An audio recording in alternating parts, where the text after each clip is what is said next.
Okay, welcome everyone. I'd like to call this meeting to order. Madam Clerk, please read the adequate notice compliance statement. Adequate notice of this meeting has been provided by the City Clerk's office in preparation of the Council Annual Meeting Notice dated April 17th, 2024.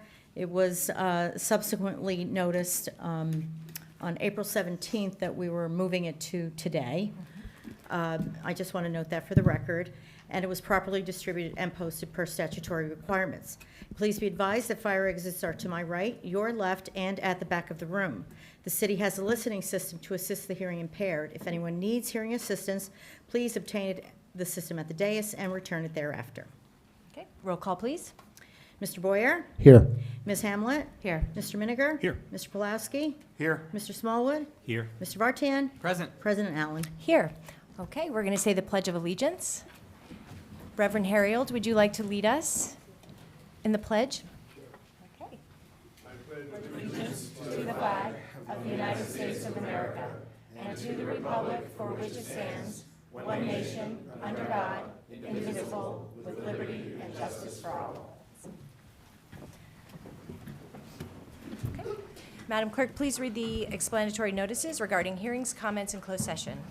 A closed session meeting as authorized by state statute was announced and held prior to the start of this meeting, and the known items for discussion were listed on the published closed session agenda.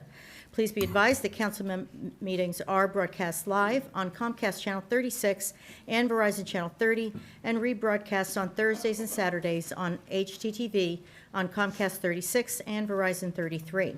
When invited to speak, please come to the lectern, clearly state your name and address, spell your last name, and speak into the podium microphone so that your comments can be understood by all and properly recorded. Whenever an audience or council member reads from a prepared statement, please give or email a copy to the City Clerk's office at cityclerk@cityofsummit.org. To help facilitate an orderly meeting and to permit all to be heard, speakers shall limit their comments to 3 minutes in length.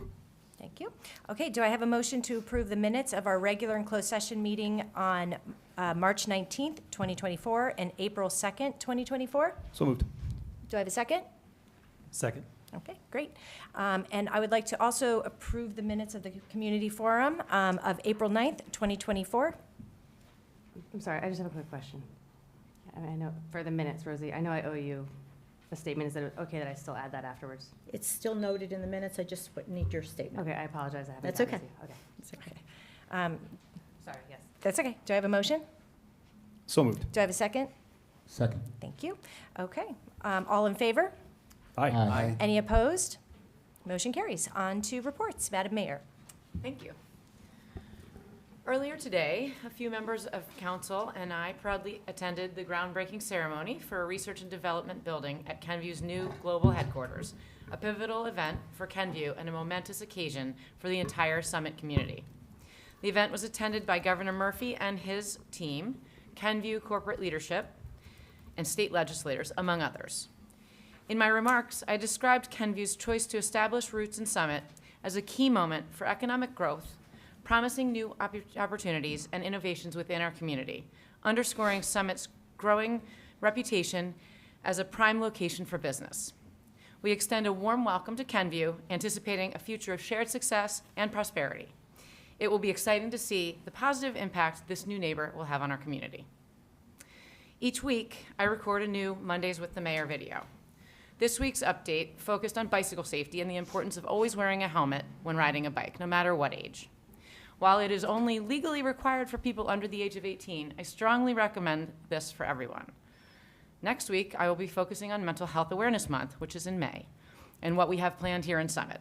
Look for more information about that on the city website and in my videos on the City of Summit YouTube channel and on social media. The Summit PAL Annual Fishing Derby is this coming Saturday, April 27th, and Sunday, April 28th, from 8 a.m. to 4 p.m. at the Municipal Golf Course at 189 River Road. The pond at the golf course will be fully stocked with more than 1,000 rainbow trout, including 10 prize fish, which are over 21 inches in length. Attendees are asked to bring a fishing rod and reel. Bait and tackle will be available for purchase. Admission to the fishing derby is free, and all residents are invited to attend. Summit Municipal Golf Course membership is not required. The event will take place rain or shine, and the Summit PAL will be providing free hot dogs and soda for all attendees. Thank you. Okay, thank you. Administrator Rogers. Thank you, Council President. Good evening, everyone. Just a reminder, the 2024 municipal budget public hearing will take place on Tuesday, March 7th at 7:30 p.m. right here in the council chambers. May 7th. May 7th. May 7th, I'm sorry. Good What did I catch, say? Councilman. What did I say? Did I I- say March. March. Said March. Oh, my God, May, so sorry. After final construction work is completed on Oxbow Lane this week, milling and paving are expected to be scheduled for next week. The dates for this phase of work will be shared on the city website and social media once finalized. And the contractor will notify residents in the affected area prior to the start of milling and paving. The Office of Health and Vital Statistics has launched a new online portal for animal license registrations. The deadline to renew dog and cat licenses is May 31st. Applications can be submitted online using the portals for either dog or cat licenses at cityofsummit.org. After approving the application, a member of the health department will send the applicant a payment request by email. Online payments must be made by credit card. And then finally, the next Summit Free Market event will be held on Friday, April 26th from 12 p.m. to 2 p.m. at the transfer station. Summit residents must have a permit to access the transfer station to attend. Permits can be purchased online through the City of Summit Parking Services Agency at cityofsummit.org. Visitors are limited to 60 continuous minutes at each Summit Free Market event. For more information on the Summit Free Market, please go to summitfreemarket.org. And that's all I have. Okay. Thank you, Council President. Thank you. Okay, so I would like to say Happy Administrative Professionals Day to our incredible team behind the scenes at City of Summit. We recognize and appreciate the dedication, hard work, and invaluable contributions of our administrative personnel across every city department. Their commitment keeps our city running smoothly and efficiently day in and day out and makes Summit a better place for everyone. Summit's Earth Day cleanup on April 13th was a great success, with 242 residents and members of different community groups and clubs coming together to help clean up 10 public sites around the city. Volunteers collected approximately 1,200 pounds of trash, which is incredible. I know. And peanut gallery. And applied 10 yards of wood chips to the trails at Martin Brook Park and Wilson Park. Thank you to everyone who volunteered their time for this important cause. And of course, we want to thank Donna Patel, who drives and helps manage this important event every year. The Summit Farmers Market returns on Sunday, April 28th. The Farmers Market is held weekly on Sunday from 8 a.m. to 1 p.m. in the park and shop lot on the corner of Woodland Avenue and DeForest Avenue. For more information on vendors and farmer market events, go to summitdowntown.org. Okay. Now we have a proclamation. Mayor, the floor is yours. Thank you. Sure.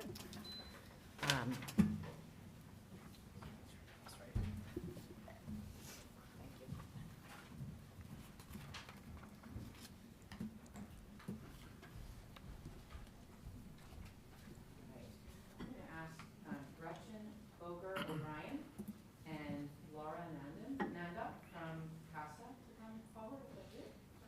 Laura's not here. Okay, so just start. Yep. All right, wonderful.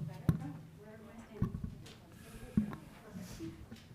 So, whereas the City of Summit in the state of New Jersey recognizes the problem of child abuse and neglect.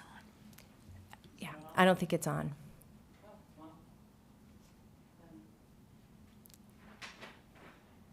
Is that better? That's There we better. go. There we go. Maybe Much start louder. over. I will. Okay. So we have Gretchen Boger O'Brien from CASA. Whereas the City of Summit in the state of New Jersey recognizes the problem of child abuse and neglect and is committed to helping its victims. And whereas all children deserve to have safe, nurturing, and healthy homes that foster their well-being. And whereas court-appointed special advocates, CASA, has provided volunteers to advocate for children throughout Union County who have been removed from their homes due to neglect or abuse. And whereas CASA is focused on protecting the safety and well-being of Union County's foster children, defending them from harm, and ensuring they are provided with the court-ordered services they need. And whereas beginning this month, April 2024, CASA of Passaic and Union Counties will operate under the name Child Focus to fully support the multi-program approach to mitigate the negative effects of child abuse. And now therefore I, Elizabeth Fagan, Mayor of the City of Summit, do hereby proclaim the month of April 2024 be recognized as Child Abuse Prevention Month in the City of Summit, and urge all residents to become aware of the work and mission of CASA and encourage our community to support the efforts to raise awareness of the program and the need for the community members to provide a voice for the children. In witness whereof, I have hereunto set my hand and caused the seal of the City of Summit to be affixed this 24th of April in the year 2024.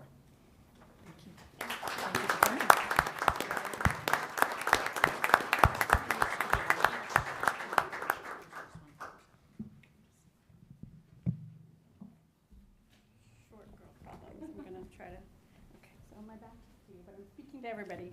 I just wanted to thank you, Mayor, and to the City Council for helping us bring awareness to this important issue.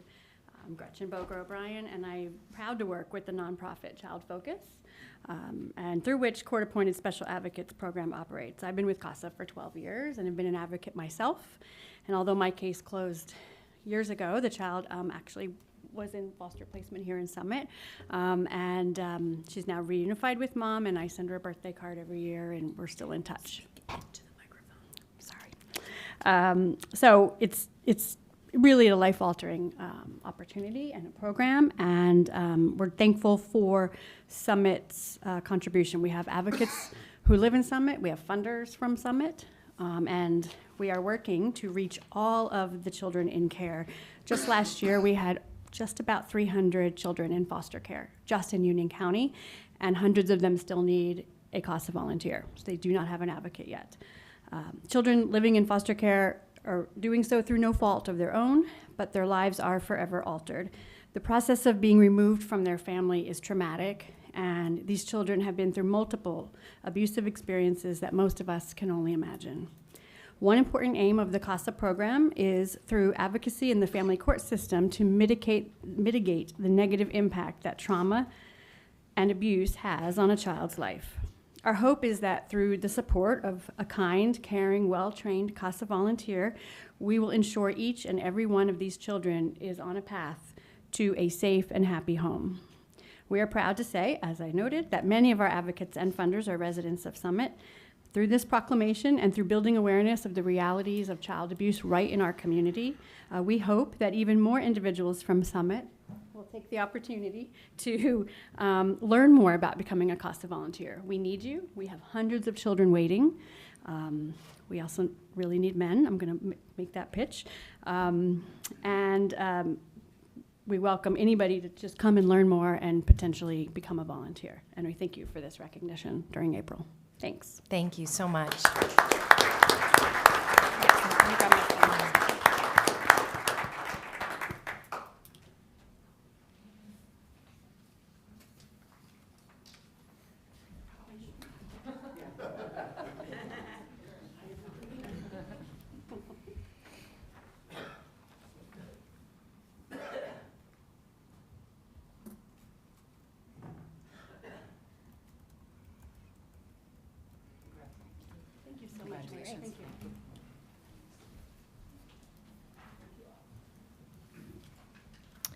Okay. We're going to go to historical minute. Thank you, Council President. Well, we had to change the meeting from Tuesday to Wednesday. Our original presenter had a game, so he couldn't come. But thankfully, his big sister's here to pinch hit. So I'd like to introduce Claire Pulowski. She is a senior at Kent Place, heading to SMU next year, and the prettiest girl in the whole world. Thank you, Dad, and thank you very much for having me here today. I'd like to take this opportunity to share a little bit with you all about Bryant Pond Park. A man named Oliver Hayes owned a homestead at 215 Springfield Avenue in the 1800s. He amassed 270 acres in the area between Morris Turnpike and Springfield Avenue and from Hobart Avenue to the railroad. The caretaker of the Hayes estate in 1859 was William H. Bryant, son of Aaron Bryant. In about 1867, William Bryant built a home on what is now Bryant Parkway on land farmed by his father, Aaron Bryant, and his grandfather, Cornelius Bryant, before that. In operating this generational family estate, William Bryant built a dam to create a 12-acre spring-fed lake that abounded in fish and was surrounded by spacious woodland. He named it Spring Lake. Today we know it as Bryant Pond and the land surrounding it Bryant Pond Park. Bryant ran a mill with a huge wheel he used to grind wheat, rye, corn, and buckwheat. He also built 2 large ice houses on the property. Some obtained practically all of its ice supply from the pond. In the winter, residents skated on the pond and used it to row boats and fish during the warmer months. Residents picnicked free of charge on the grounds, and it even became a destination for some. In the 1880s, Mr. John B. McGrath operated the Spring Lake Inn, now the Huntley Tavern. Side note, Mr. McGrath gave Summit its first uniformed baseball club, the Old Red Stockings, who played across the street from the inn west of the park. Union County acquired the property owned and operated by the Bryant family for generations in 1930 and commissioned the famed old Olmsted Brothers landscape architects to design the park. According to the sign on Springfield Avenue, at a spot some may mistake for Morris Avenue, the Olmsted Brothers envisioned a pastoral, open space for passive and unprogrammed active recreation centered around Bryant Pond. The park was to be a central feature of the Bryant Pond Parkway, part of a county-wide parkway system envisioned by the Olmsted Brothers and the Union County Park Commission. For nearly a century now, Bryant Pond Park has provided the Hill City open space to enjoy so many outdoor activities from sledding to fishing to skating and to walking. In recent times, our beloved pond has suffered a buildup of sediment and unwanted vegetation, weeds, grass, and the like. Sadly, as the pond has grown shallower, the supply of fish has diminished and the beautiful heron that once frequented the park has left for fishier waters, but hopefully will come back soon. You may have noticed the arrival of heavy machinery in recent weeks. Union County has finally set the stage to deepen the pond and restore the jewel of Summit. Work began on April 17th and should be completed by midsummer. Bryant Pond Park is listed on the New Jersey Register of Historic Places. I credit Edmund B. Raftis and his history titled Summit, New Jersey, From Poverty Hill to the Hill City for much of the information in this report. Thank you. Thank you.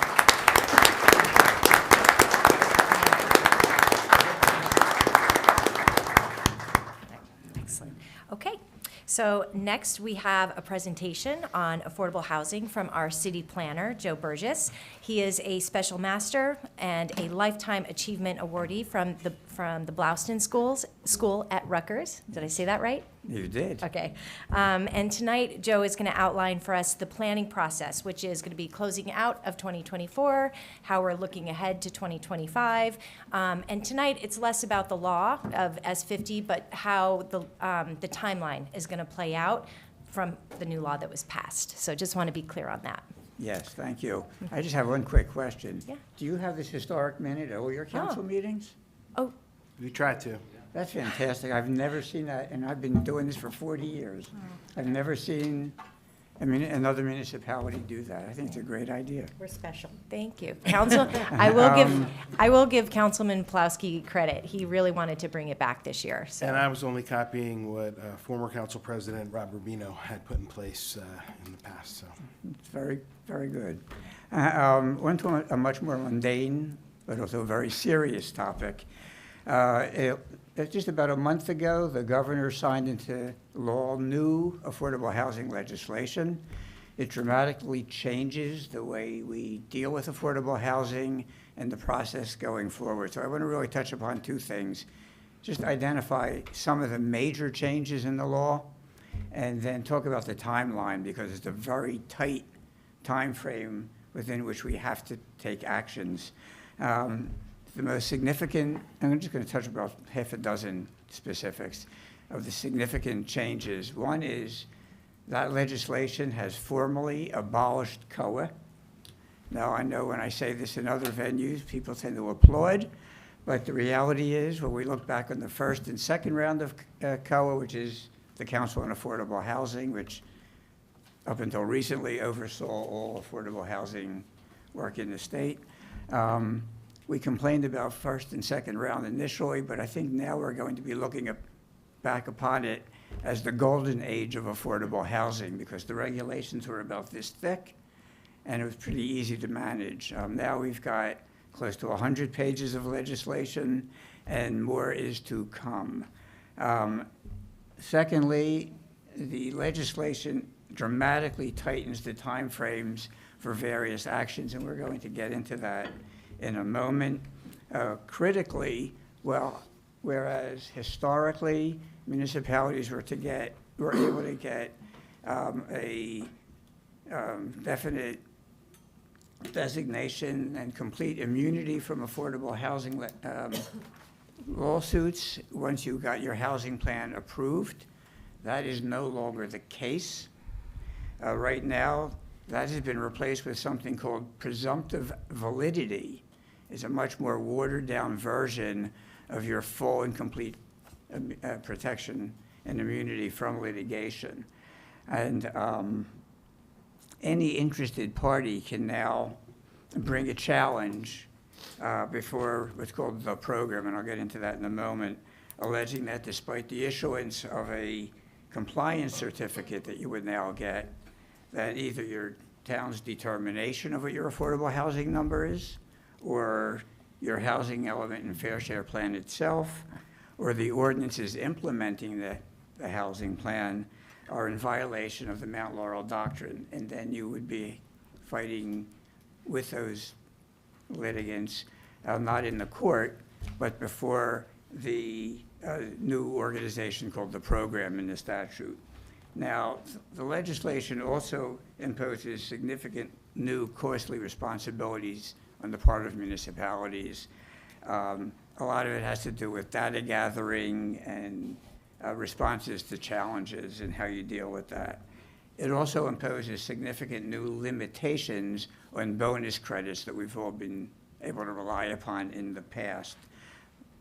What I would like to do is start, and the final thing is it creates what's called this Affordable Housing Dispute Resolution Program. And then throughout the legislation, it just is referred to as the program, which sounds very Orwellian, but I'll leave that go for now. But I want to start with the very aggressive timeframes within which we have a number of steps to deal with. And I know some people might want to jot that information down, but I made copies for everybody on the council, so you want Thank you. to do that. Give you a couple more on that side. Yep.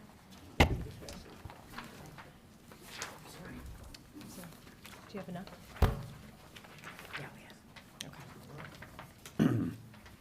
What's interesting is the fourth round technically begins July 1, 2025, but with this new legislation, you actually have certain things that you must complete in 2024.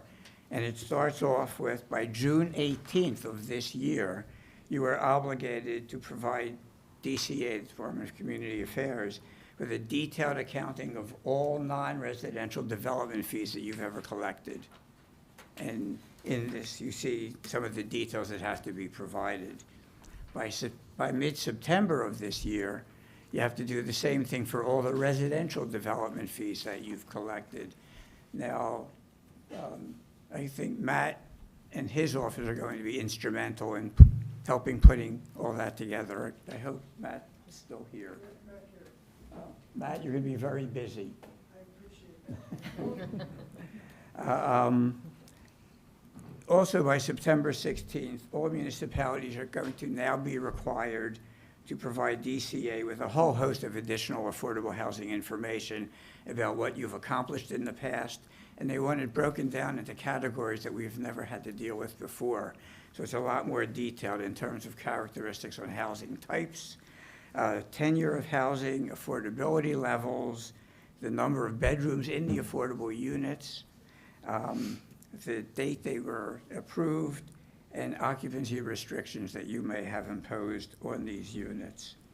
Now, in addition to that, it asks for information on construction starts, certificates of occupancy, and the like. I'm not going to read all that is there, but for the council, you can see what needs to be done. Now, by October 20th, DCA is going to be publishing their estimates of what your housing obligation is. They are,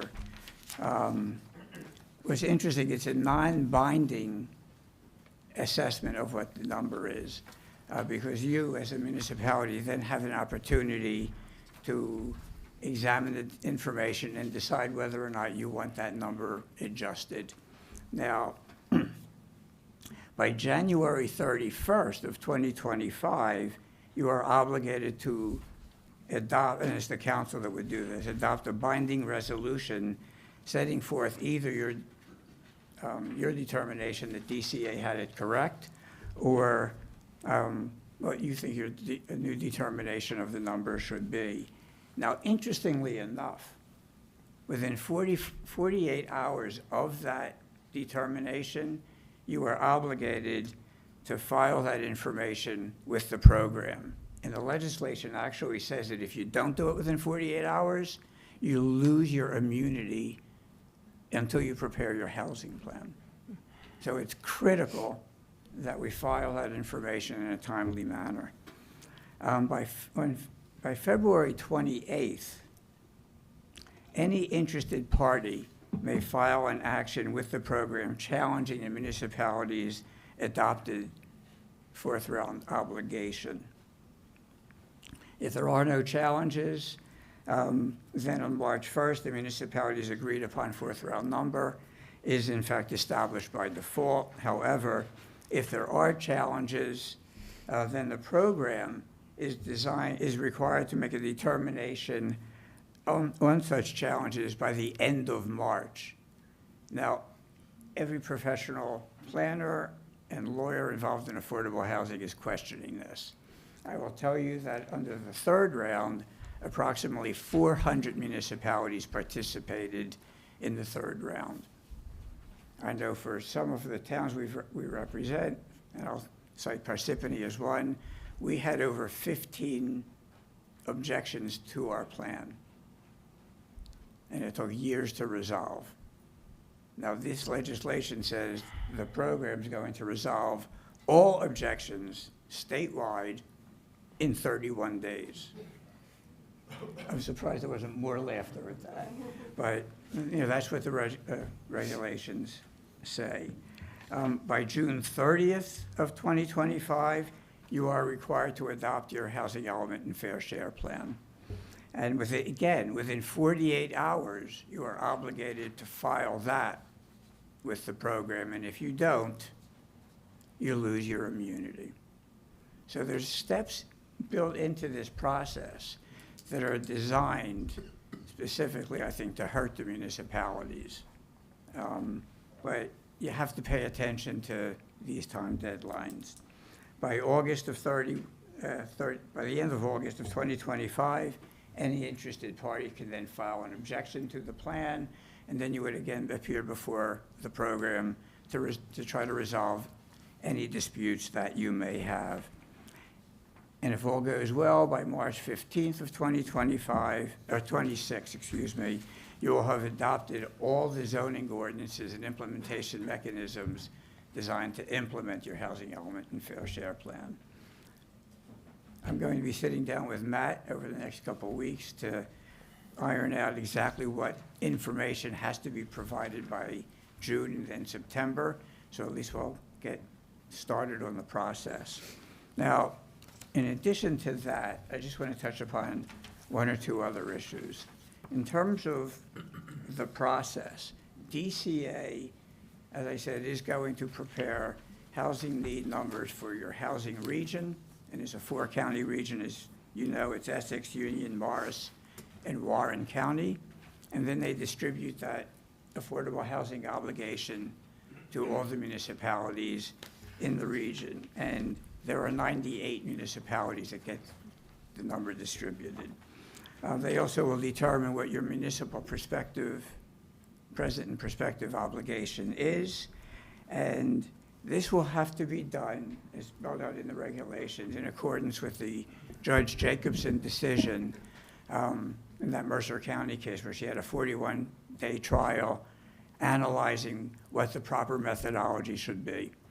Now, there is some flexibility in terms of assessment that's built into that methodology, so that's why the regulations always also allow you to analyze the numbers and see if you agree or not.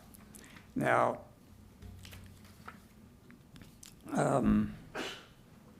In terms of the preparation of the housing element and fair share plan itself, it pretty much follows along the lines of what we've done in the past for you, but there are some additional information that they now require that was never part of the plan. In terms of the way in which credits are being provided, that has changed dramatically. Most significantly, rental bonus credits, which had always been part of the process, have been eliminated. And that's critical for a lot of municipalities. There are some some bonus credits that have been added in an effort to encourage special needs housing, which is a very significant benefit. There are bonus credits also added regarding those units that may be within 1/2 mile of a train station, and you get half a unit credit for each of those units. The age-restricted bonus, the number of age-restricted units that you can get credit for has been increased from 33% to 50%, which also is a plus.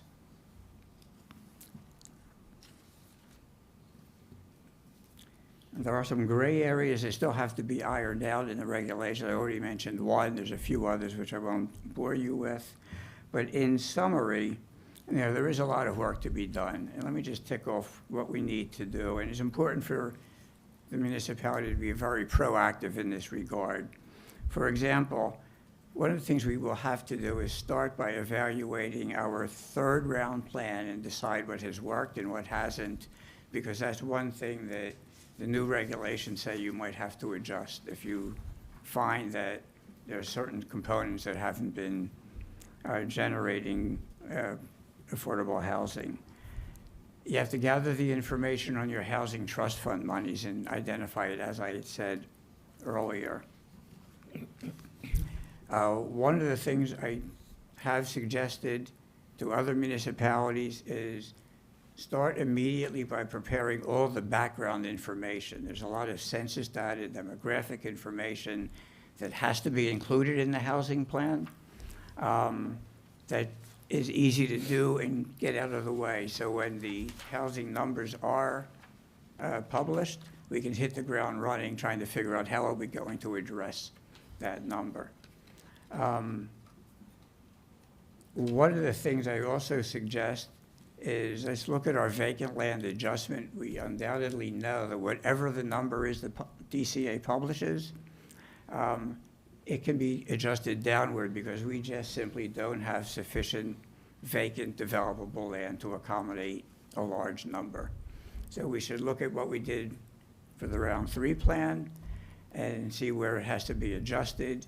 We are also now obligated to look at potential developed sites and what may become available for redevelopment, small R, not big R, redevelopment during the 4th round, and then how that would factor into what we think our realistic development potential may be for the 4th round.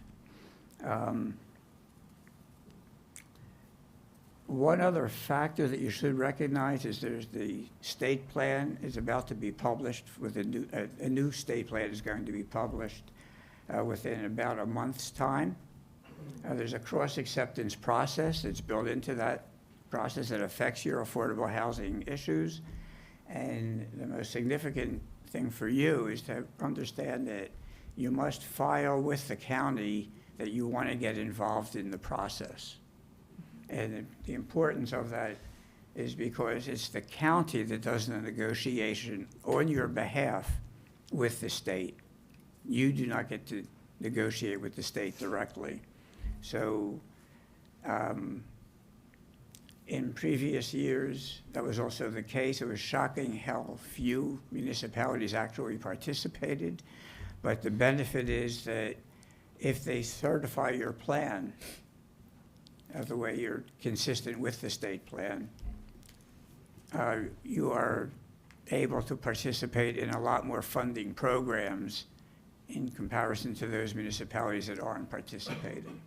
So there's a significant benefit to you. And there is an adjustment process if the state initially recommend certain things. It's through the cross-acceptance process that we can get the plan adjusted and the plan maps adjusted on the city's behalf. I just briefly summarized about 100 pages of legislation, but I think it gives you a jump start on what this is all about. We will be preparing a more detailed report for you summarizing this in greater detail. Wonderful. Thank you so much, Joe. I just wanted to see if the council members had any quick questions as a follow-up. No? Go ahead. Joe, thank you for coming. Always such knowledge that we learn from you every day. The state plan was last done in, was it 2000, I think? About that, From what I yes. understand, the cross-acceptance plan failed a few years after that. And correct me if I'm wrong, was cross-acceptance, did it not work in 2005 or 4, if you remember? The problem with the cross-acceptance process is that at the initial publication in 2000, it was a 426-page document. And then they realized that was pretty hefty, and that's probably why only roughly 100 municipalities participated. So then they prepared a second document that was a whopping 34 pages. And everybody thought that was simply a joke because it just didn't carry enough weight or heft to really detail what the plan really was all about. And that's why it simply died on the vine at that point. And the reason I bring that up, I think it's important, we talked about a lot of the deadlines and the requirements for the fees, but who is, and I know we've talked about this in committee, in the Mount Laurel Committee, but whose responsibility will it be to jumpstart the planning board on the endorsement process and the cross-acceptance process and that checklist that you've provided us? The next time, yeah, I actually, we've provided the council, and I believe the planning board, with the checklist and the manual, and there was a third document, and our memo. Okay, great. And the next time we meet with the planning board, I want to get that on the agenda to discuss it with them. Okay, perfect. So the planning board has their marching orders as far as that's concerned. They will. They will. Okay, thank you very much. Okay. Okay. One clarification for me was the region. Can you just talk about what region we're in and who's in that region with us? The state is broken up into 6 housing regions. Mm-hmm. Your housing region, if I'm not mistaken, is 2? identified as Yeah. 2 or 4, I forget now. Okay. 2, thank you. Okay. And as I said, it's Union, Essex, Morris, and Warren counties. 98 municipalities in that 4-county region. We don't know what the numbers will be yet, but what this DCA is going to do is look at the affordable housing need obligation of those 4 counties, and then whatever that number is, it gets distributed through a formula to all the individual municipalities. And it's based in large measure on your percentage of population versus the region's percentage, and a whole bunch of other indices is broken up that same way. Perfect. Okay. Okay? Thank you. We look Okay. forward to having you back. Well, thank you, and thank you for putting me on Oh, you do? early. Oh, wait, we do have questions. Sorry. Yeah, so Absolutely. presumptive validity, right? We use that now, it's set-asides, right? No, the set-aside is simply the percentage of affordable units in a development that would be set aside for low and moderate income households. The presumptive validity issue is replacing what was formerly your judgment of compliance and repose from the courts. And instead of being given through the courts full and complete immunity from affordable housing litigation because you've proven that your plan affirmatively addresses your obligation, now they're saying the best that you'll get is this new term called presumptive validity, which doesn't protect you to the same extent that we had protection before. And it built into it is the ability for any interested party to challenge your housing plan, your determination of what the housing obligation is, and even the way in which your ordinances are designed to implement your housing plan. because the flip side of that is that the municipality used to use that in terms of builders who wanted to build. We would say that, you know, it's presumptive validity, that there's a set aside. It's not challengeable, right? But now it's kind of the other way around. Yeah, it's kind of turned the whole concept on its head at this point, because the one thing we always talked about was the fact that participate in the project because the end result is such a positive. The end result is you're not going to get sued during the entirety of the round because you've proven to the court that you're affirmatively addressing your obligation. And now all of a sudden, you don't have that luxury anymore. And my last question is, with the units, the number of units, does the court look at it as, you know, an axiomatic basis of truth, meaning these units come out and, you know, it's like 1 and 1 is 2, right? We all know that to be true. So the courts say, well, there's 1,000 units. We are assuming that this is true, and this is what Summit has to do. Is the negotiation with the court? Or is it with the county, or can you just explain No, that? now the negotiation will be with that Affordable Housing Dispute Resolution Program. And it's supposed to be, the legislation indicates that initially it's going to be populated by retired judges. And they will have staff, and they will have, it's built into the legislation, said special masters. However, just this week, and I received letters from the various judges that I represented, the Supreme Court just changed that term. So now it's called special adjudicator. It doesn't roll off the tongue as easy. But so it's a new term that will be used throughout the state. But they will have, the program will have staff to assist the judges in reviewing all these cases. But it's an effort to get it out of the court that they've established the program, because it hopefully would be less costly to the municipalities. Can I ask 3 quick questions? Yeah, absolutely. So number one, thank you. Number one would be, so between October 20th, 2024 and January 31st, 2025, imagining the possibility that the state obligation is higher than what the city might think is reasonable, instead of having to enter into that dispute resolution program, is it possible to just simply have a conversation, meet somewhere in the middle, and then the city can submit a plan that's that number, right? Is that Yes, and possibility? the only fly in the ointment is that, again, any interested party can raise a question and Sure. dispute or challenge that. So then it's correct, right, that we have to make up any missed obligation from our 3rd round in the 4th round, correct? That's number 2. Well, that's not completely clear. Okay. And this is going to get into the weeds a little bit, but it's very important. The regulation actually says, and I want to get the correct quote.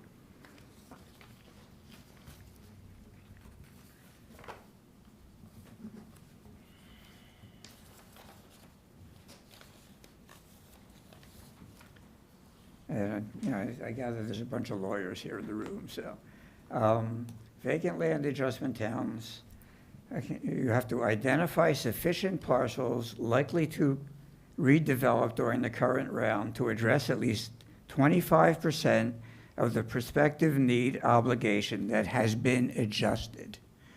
Now, a number of people are going around the state saying, oh my God, we have to do 25% of our unmet need, which would mean, and I'll just make up numbers here, if your obligation was 500, and you did a vacant land adjustment to prove that you only have to deal with 100, the unmet need would have been 400, and then you have to take 25% of that number. We've discussed this in our office a lot, and because it says the prospective need obligation, that has been adjusted.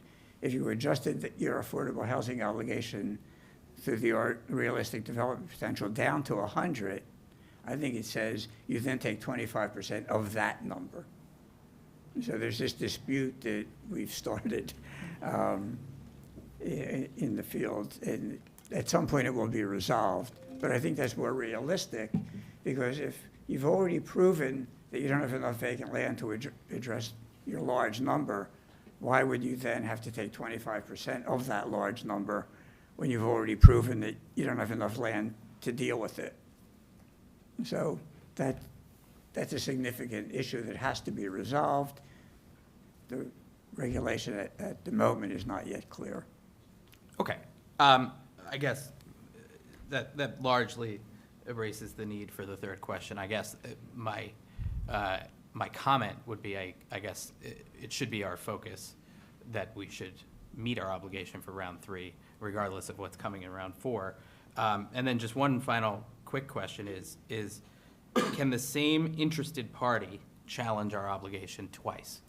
The first time around and the second time around, after we've adopted our fair share plan? I would say yes, under certain circumstances. I know I'm special master in one municipality where a developer has 3 different sites that he's challenged the municipality on.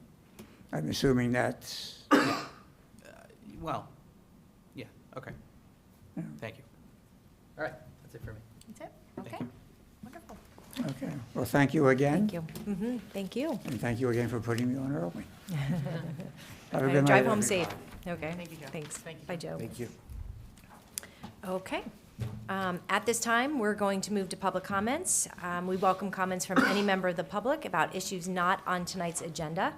Whenever an audience member reads from a prepared statement, please provide a copy to the city clerk at cityclerk@cityofsummit.org.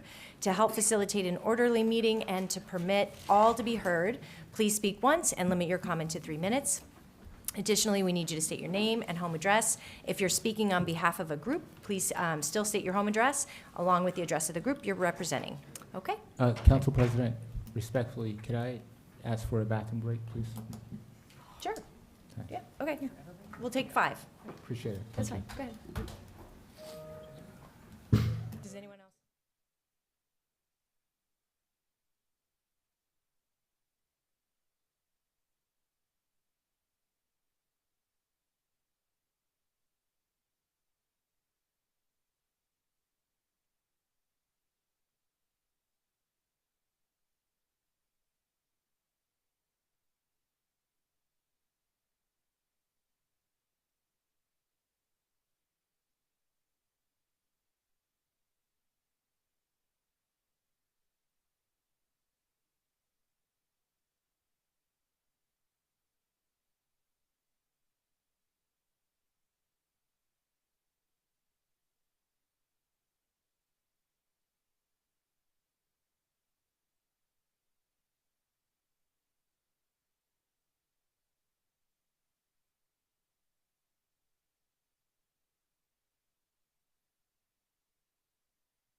welcome back. That was our social hour.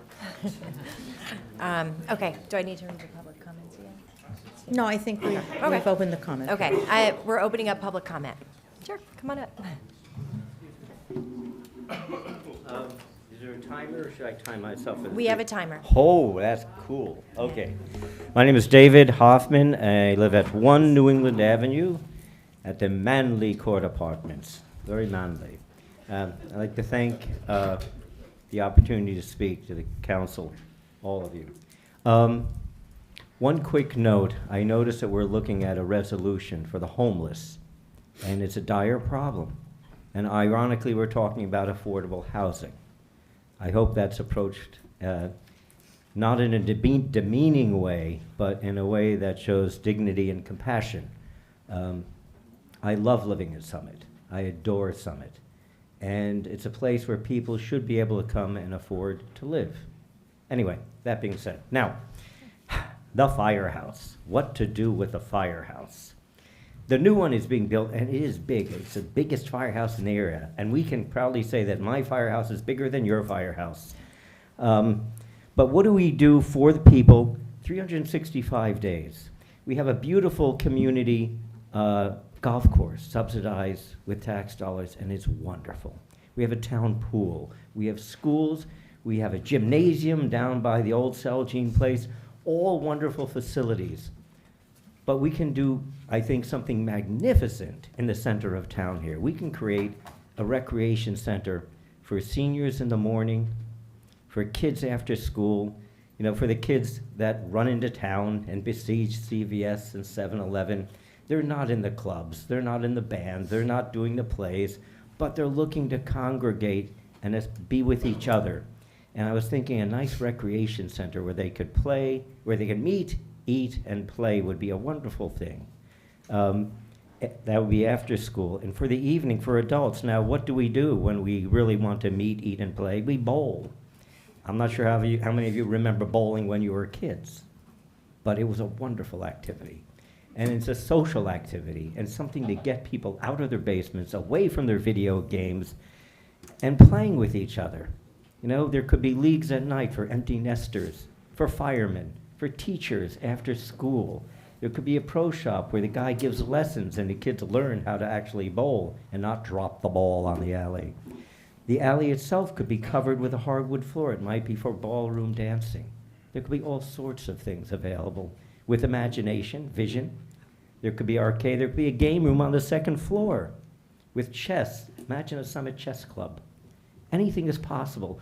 We have town property, and it's valuable. We don't want to give it away for, dare I say, nail salons and shishi restaurants. I mean, that's cool, but we already have them. Let's have a Summit Recreation Center featuring firehouse lanes. And I have 6 seconds. Thank you for letting me speak. Thank you. Right. Thank you. Okay. We're trying to figure out how to keep the Light on. light on. Give us 1 second. I'm gonna just reset it and then okay. All right, please state your name and your home address. Name is Norman Miller. I'm at 7 Primrose Place in Summit. And I have a different vision, I think, for the firehouse. I've been a board member of the Summit Civic Foundation for over 20 years, and I'm currently the board president. The Summit Civic Foundation owns and manages 24 units of affordable housing on Dennis Place and Weaver Street near the high school. For over 60 years, we have offered duplex homes of 2 and 3 bedrooms for families working in and around the Summit area. Now, with the high home prices and unaffordable rents, the need for affordable housing has never been greater. In Summit, it is very difficult for many who work in the city to find affordable housing. It is especially difficult for young families. The proposed 42 units on the firehouse site provides much needed housing for working families and allows them to enjoy the benefits from all the wonderful things that Summit has to offer, including great schools, recreation facilities, convenience to transportation, and a supportive and welcoming community. Because Summit is largely a built-up community, it is difficult to find location for new housing. The availability of the firehouse site on the corner of Cedar and Broad provides a unique opportunity for the city to create housing not only to fulfill our affordable housing obligations, but as a place for hardworking families to take advantage of all that Summit has to offer. The Summit Affordable Housing Corporation, of which I am a board member, has put together a very attractive proposal for the use of this site. While others have shared the details for the proposal, it is important that the city act expeditiously to take advantage of state funding, which will disappear at the end of the year. So I strongly urge the city and the council to act upon the proposal and to continue its long tradition of supporting working families. Thank you. Thank you. Thank you. Prepared statement if you have some. Oh, Mr. Miller, can we have your statement? May we? Yeah. Sorry, I don't know how to, We're going to go back to this one. okay. They're not going to be able to see that one, though. I don't have to send it in then? No. No, you won't have to send it in. Thank you. Thank you. Give us 1 second. They won't be able to see that one. I'll Is there just a announce it. timer on it? Yeah, yeah. Okay, can you So put the that- timer on? This one's going to go off. This so- won't. It might buzz, but I don't know offhand. Oh, here we go. I figured it out. You did? I'm sorry. Okay, Give me good. 1 second. I think. I was hoping that you were still having trouble and that would go in my favor with the timing. I just don't know how to Of reset course. it, so there you go. I think I Thank fixed you. it. Okay. Here. Perfect. Okay, and then let them see it. Yeah. All right. go Okay, ahead. Janet. Thanks. Hello, good evening. My name is Janet Molbeck. I live at 40 Russell Place. I've lived in Summit for over 40 years now. I'm the director of Interweave, an interfaith nonprofit founded in Summit, serving the Summit and its surrounding area. As such, I'm proud to be a member of the Summit Interfaith Council. Summit Interfaith Council exists to seek the welfare of the people of the city. We believe that providing affordable housing is more than a legal obligation. It is a moral obligation. Simply stated, it is the right thing to do. We were very happy last month to hear our mayor and our council president make a commitment to affordable housing. And we encourage you to move forward and keep faith with that commitment. Affordable housing makes it possible for the people who serve the critical needs of the community to live in the community they serve. And affordable housing makes it possible for people not only to come to Summit to educate and raise their children, but to stay in Summit, to retire here in their later years. Yes, affordable housing is simply the right thing to do. Summit has much to point to take pride in building affordable housing, but the road to accomplish that has not always been a smooth one. Back in 2009, I was part of efforts to raise funds toward Summit's first Habitat for Humanity project. It wasn't a given. There was resistance to the idea of affordable housing, and fears around affordable housing existed then as they do now. But Summit Interfaith Council and many community-minded nonprofits and civic-minded people came together to make it possible. At Home in Summit is a nonprofit, is a nonpartisan group of community members that is advocating for a plan that has been proposed by the Summit Affordable Housing Corporation. It is a proposal to build an affordable apartment building on the site of the current Summit Firehouse, a 4-story, 42-unit building. The plan is fiscally sound. More importantly, it is likely to succeed because it springs out of the commitment from the community to affordable housing and follows the blueprint of collaboration and partnership as we move forward. Clearly, it will help us to stay in good stead, but more importantly, is the expression of Janet, your community's- time's up. Sorry. commitment. Thank you. Thank you, Janet. It's not sounding. Sorry, Janice. It'll be in the minutes. Actually, hold on one second. Okay, there we go. I think You can just come up. I think I did it. There you go. Can you just reset it for 3 Yep. minutes? I think I got it. We'll see. Not very techy, but I think we got it. All right. Okay. Hello. Thanks. This Hi. is not about affordable housing. This is actually instead about dangerous traffic conditions in Summit. And I'm sorry. ironically, Can you just state your name and your home yeah. address? Yeah. Sorry. It's okay. My name is Tisha Bender, Mhm. and I live at 66 Glenside Avenue in Summit. Mhm. And I actually have a PhD in the ethics of transportation planning, so this is quite ironic, so what I'm about to say. Okay, so I'm here to speak about dangerous traffic on Glenside Avenue and its side street, Baltusrol Place. And I should know because I live on that corner. I'm aware that Glenside Avenue is a county road, 527, but it does intersect with the city street of Baltusrol Place. So I think there should be a coordinated effort between the city of Summit and Union County to rectify this issue. Let me tell you about some traffic accidents that have occurred at this intersection. Last May, the 9th, 2023, a driver merged too fast from Baltusrol Place onto Glenside Avenue, turning left, sideswiped a driver already heading west on that road, swerved, spun across the street, plowing through my fence on Glenside Avenue, doing a semicircle across my front lawn, and then plowing into my side fence on Baltusrol Place, where it became wedged. And then, only 11 months later, last Thursday, April the 18th, a driver was heading too fast west on Glenside Avenue from the center of Summit, turned too wide and fast on Baltusrol Place, mounted my front yard, smashed over the stop sign, and plowed into my fence, where it became wedged. I have a police report for both incidents. And these are not the only two incidents. About 3 weeks ago, there was a 3-car accident on Glenside Avenue heading west, from which 2 of the cars were a write-off and the airbags deployed on all cars. And additionally, last December at about 1 a.m., a car was traveling too fast up Baltusrol Place towards Glenside Avenue, bumped into a parked car so severely that it flipped the parked car onto its roof.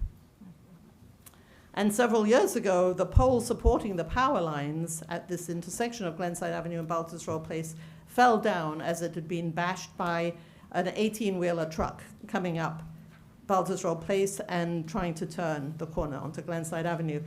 And the whole area was without power while the pole was being erected. A new pole was erected.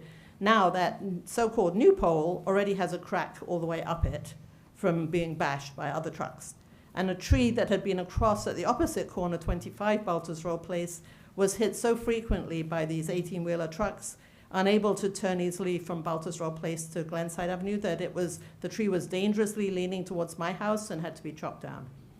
And a few other concerning factors. I'm concerned about the safety of my yard, and I think my grandchildren should not play in it for fear of being hurt by any vehicles. And I have to Time stop. is up, ma'am.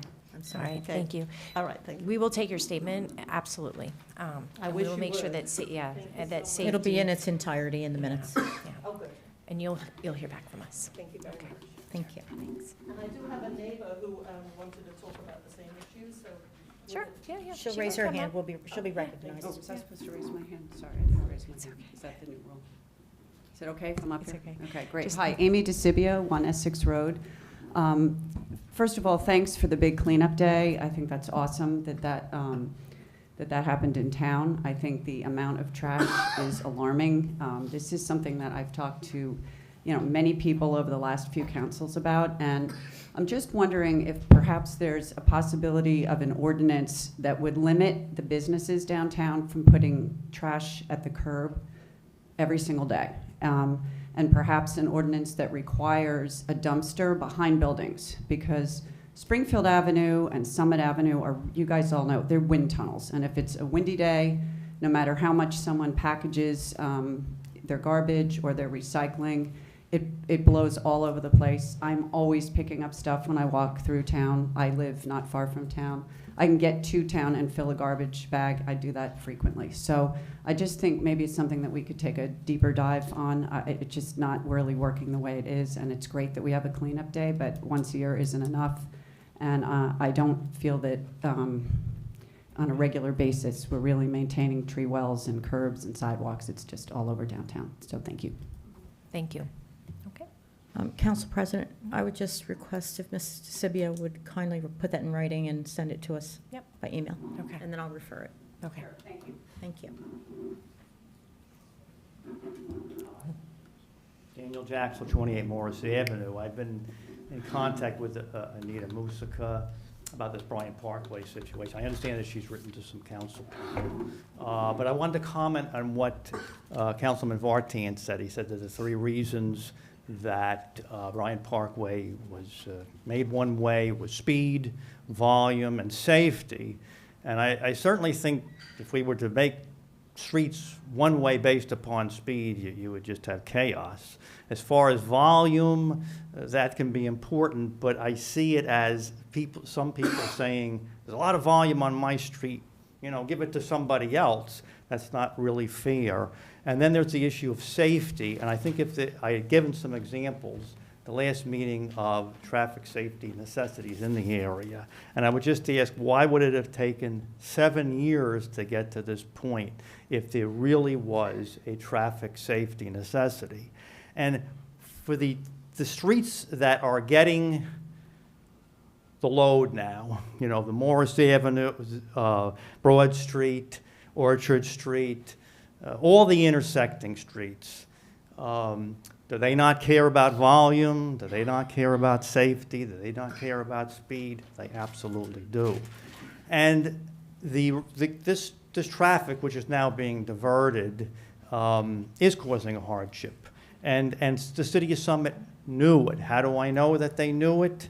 Well, you wouldn't be looking at the traffic light at Morris and Orchard if you didn't realize that what you're doing is just shifting a lot of traffic west.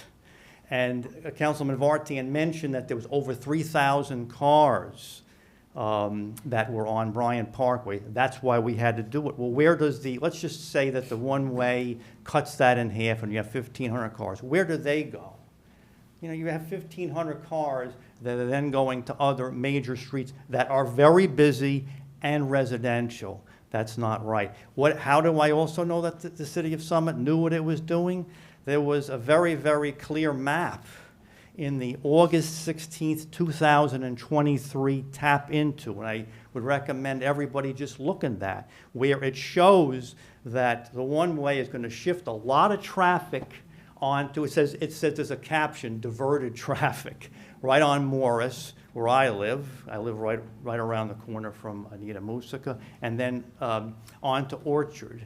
That map was repeated in the October 5th Summit tap into. Please take a look at that August 16th. This was prior to the trial. And of course, when the trial occurred, Anita stated what was happening. And then she restated, but the council said, no, we'll do something, we'll do a secondary study, but she's telling you what's happening during the trial. And then she comes to the April 2nd meeting saying that traffic is massive on her street. Relentless, I think, was her word. So please reconsider. Thank you. Thank you. Hi, I'm the Reverend Julie Yarbrough at Christ Church in Summit, 561 Springfield Avenue.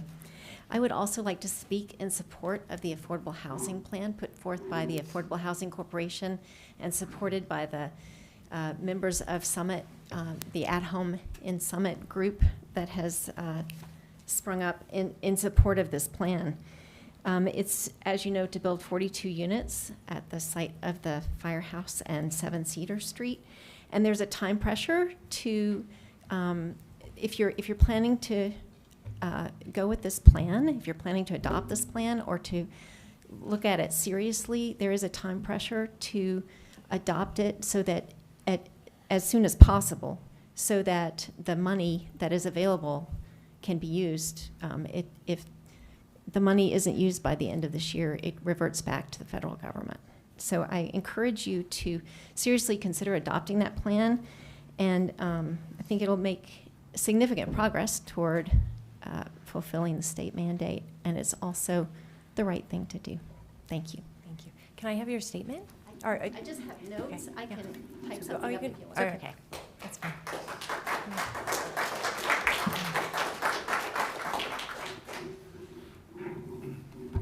Good evening, Don Nelson, 20 Plain Street, NALSON. Little over a year ago, there was a heated discussion at the council chamber here about the COC, Continuation of Care, I forget exactly what it stands for, but it's been a year. And I'm wondering if there's been any minutes, meeting attendance, progress, anything that's benefited Summit since we had that heated conversation about 53 weeks ago. And I'm just curious, through you, Council President, I believe Council Member Vartan and Council Member Miniger were key in that. So if they could answer those questions, are there any minutes, progress, anything that's benefited us since we've joined that, or have we joined that organization? I'm curious. Oh, yeah, finish your statement, and then we'll close public comment. We can answer some of the questions. That's my statement. Okay. Oh, that's it? Okay. Yeah, pretty quick. All Thank right. you. Oh, sure. Thank you. So the question, Mr. Nelson, is did we join the COC? Yeah. And what's the update? Yes. Is that right? Okay. I know there's been at least 2 meetings this year. I'm not sure when we joined last year. I'm sure there were meetings. I know they meet like every other month or something like that. Okay. So I'm just curious what's going on. Okay. Thanks. Thank you.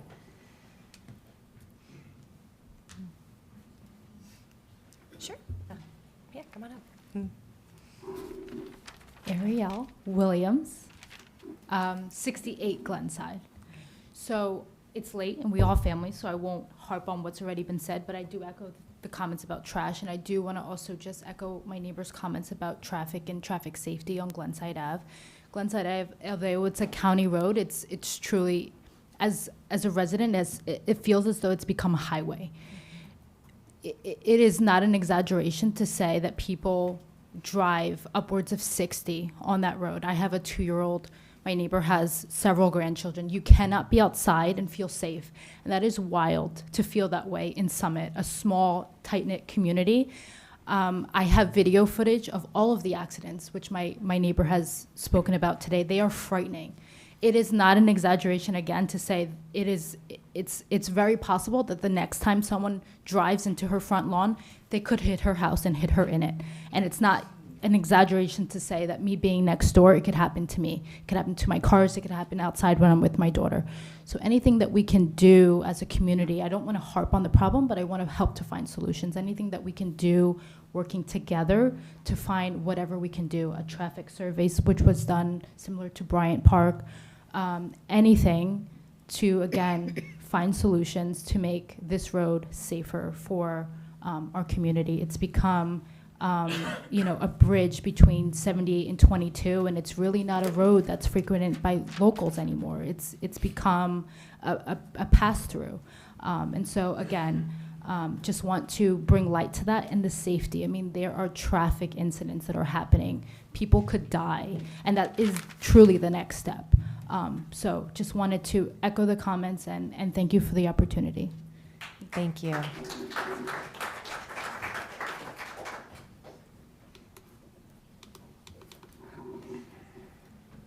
Good evening. Hi. I'm Diego Hoyk, Argyle Court. And I have some concerns about the budget, and I want to ask you to consider them before voting on them and studying them over the next 2 weeks. On the revenue side, number one, why increase the municipal tax levy by 5% or $1.5 million instead of using the general fund to save to the same extent as last year? Last year, the city used 80% of the balance.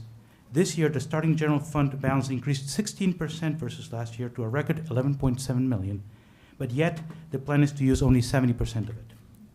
The unused portion of the fund increases 73%, precisely the $1.5 million increase in the municipal tax levy. Why squirrel away a record $3.5 million as unrestricted cash? Many in the past have asked, why should any government hoard taxpayer dollars instead of letting citizens do the saving? I pose the same question. Along the same lines, why reserve $5 million for uncollected tax when over the last 5 years, uncollected tax never exceeded $524,000. On the expense and liability side, an analogy. Most parents, when they take their kids to the candy store, they only give them $5 rather than $100. So why double the capital budget in 2024? And at $10.5 million, the 2025 capital budget is 5 times the 2023 capital budget. Doesn't spending $12 million in paving roads or $6 million in one field sound a bit like giving a kid $100 at a candy store? Number 3, what's the plan to protect our valued AAA rating if this council okays the debt required to pay for the capital budget as proposed? Moody's last year criticized our 388% debt to revenue ratio as borderline too high. So what are the tax increases required to protect this ratio when facing an approximately 20% increase to our total debt over the next few years? Number 4, why not contain the 4.2% increase in municipal service costs? After all, general government is up 15.3%, community programs plus 5.1%, community services plus 4.6%, not to mention the 46% increase in deferred charges and reserves. I'm not sure I fully understand or agree with the rationale for reducing sewer capital spending over the next 5 years. And finally, the number of pensionable employees increases by 2.8%, and all else equal, doesn't this create a 2.8% increase to our pension obligation? In summary, the numbers say that the Summit residents are being asked to pay higher taxes and increase reserves to fund what appears to be runaway spending, not what I would call fiscal prudence. Thank you. Did you send in your questions also through email? We'll take that. I was just, I okay. made my statement here. Okay, great. Anybody else? Yeah, come on up. Good evening, everyone. Hi. Carlos Hernandez from 85 Butler Parkway. I'm here to urge the Common Council to hit the reset button on the Tadlock Fields Lights Installation Project proposal. Removing it from the 2024 budget is not even taking a temporary pause on the proposal. By now, the Common Council is fully informed regarding the strong concern and mounting resident opposition to this proposal. You also are well aware of the troubled history attempts to install lights at Tadlock, including unmet promises, broken agreements, and unkept compromises your predecessors made to the Tadlock community. Unfortunately, the current project proposal is rooted on a non-transparent climate illustrated by the lack of the following 2 critical pillars. Number 1, collective decision-making. Decision to recommend the project were of a few citizens without the necessary diversity of thought. That is, there was no upfront participation whatsoever from Tadlock residents. Number 2, accountability. The Common Council specifically did not demand or expect a solid, credible analysis of field usage at existing Summit sports facilities, public and private, that demonstrated a clear need to light any field, not just Tadlock. Even with the Common Council's recent openness to increase community engagement, forging ahead with the proposal project is wholly unsound. Why? Because it lacks the necessary underpinnings to benefit from some form of credibility among the vast majority of the most adversely affected residents of the Tadlock community. The Common Council is now at a pivotal moment, facing kind of like a fork on the road, so to speak. Which way are you going to proceed? The right way would be one where the Common Council lives up to recent statements, a recent printed message by Mayor Elizabeth Fagan titled "Feedback from Residents Provides a Cornerstone," which specifically refers to the community's expectation for transparency, accountability, and collective decision-making. In order to live up to that spirit, the Common Council should set up a committee with diversity of thought membership and also demand proper transparency and accountability in ensuring before such committee brings forward a recommendation to the Common Council that it first shows the existing sports facilities throughout the city are being optimally utilized. The wrong way to proceed is the current path, that is to continue to pushing forward on this tainted project proposal, and therefore it is destined to continue facing universal opposition from the Tadlock's most affected residents. Thank you. Thank you. Thanks.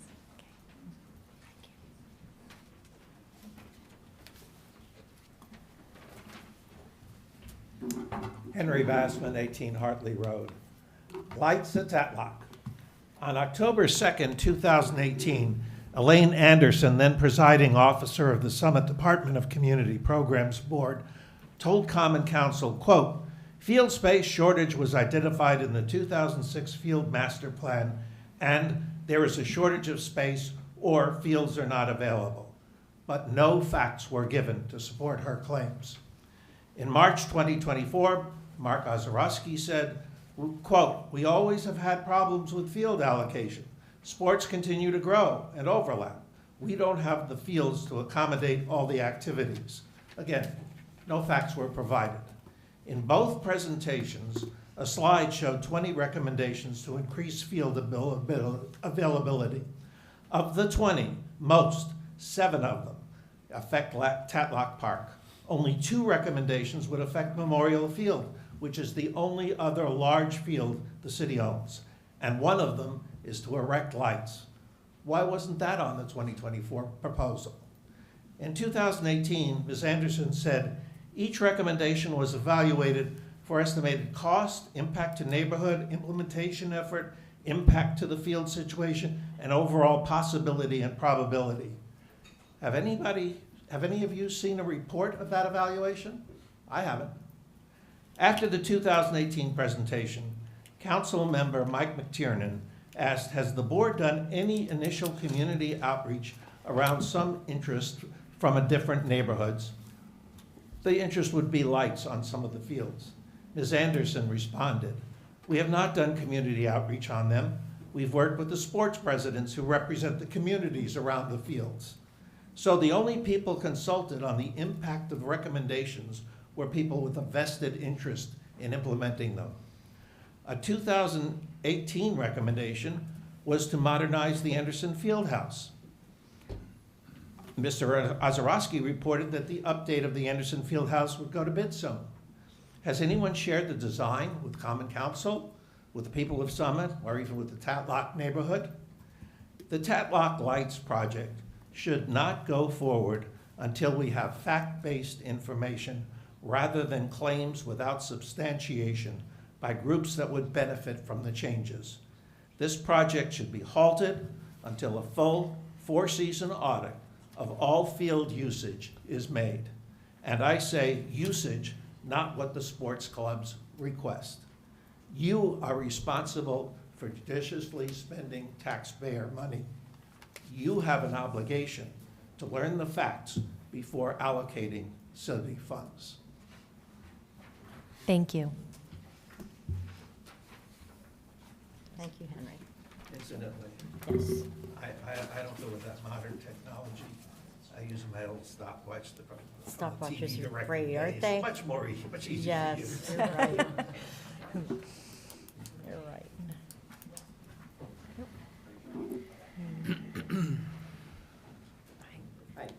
Hi, Miles Kelmanson, 67 Butler Parkway. So I'm also here to talk about lights. I attended one of the small community meetings a few weeks ago, and in that meeting, Councilman Smallwood, Mark Ozorowski, and David Guida discussed their intentions for the stadium light usage. And they said 2 points. One, stadium lights are meant to extend the daylight hours for organized sports. And 2, the current high school football coach likes weekend games, so there won't be an increase in night games. So I'm here to say that those statements can't be trusted. First of all, Mr. Ozorowski walked back the first statement 30 minutes into the meeting. A neighbor said that it would be great to have lights so her son would have somewhere to play pickup games with his friends at night. So I asked Mr. Ozorowski about it. I asked if the stadium lighting would be able to be used for residents for non-organized sports. And he said yes. And then Mr. Guido shut him up real quick and added that nothing is decided yet and that scheduling is part of the conversation and it's still all a possibility. So I agree with Mr. Guido. And rather than speculate on what might happen, I'd prefer to look on what has happened. I've looked around at other towns, and I've yet to find any examples where a town has stadium lights and is not running them constantly, regardless of the promises they made to neighbors. New Providence, for example, promised the neighbors that the lights would go off by 9, and now that's been pushed back to 10. They also hold every home football game at night. In Mendham Township, where the director of Parks and Rec happens to be Summit's assistant director, the old football coach didn't care for night games. Well, that coach retired, and the new coach likes night games. So now all the games are at night in Mendham Township as well. Yeah, and even last week, I was, the guy working with my lawn sprinklers saw the sign in my yard, and he was like, yeah, you don't want that. I live in Denville, and those lights run all the time. So I actually looked it up, and the truth is, Morris Catholic in Denville holds every home game on Thursday or Friday nights. Even Summit hasn't kept its promises. The Tatlock tennis court lights were supposed to go off by 9 originally, but I regularly see them on till 10:30 when I go to bed. Every town I've looked at with stadium lights has them running constantly and has their home football games at night. That includes Mendham, New Providence, Milburn, and yes, Morris Catholic, where my sprinkler guy lives. Now, do I think Councilman Smallwood, Mr. Ozorowski, and Mr. Guida are intentionally trying to deceive us? No, I actually believe their intentions are good. I chatted with them a little bit after the meeting, and I think they're trying to do the right thing for the town. I think they actually think that Summit will be different and that we can actually do this without disrupting the neighbors. But I do think they're being a little optimistic here. I'm about to run out of time, so I'm just going to finish up by saying I just want to remind you all that while your positions here are temporary, your decisions are not. Choices you make today can have lasting effects for decades. Thank you, Mr. Callinson. On the character of our town and the quality of the lives Can I have of your your receipt? neighbors. Thank you. Thank you. Thank you very much. Yeah, thank you.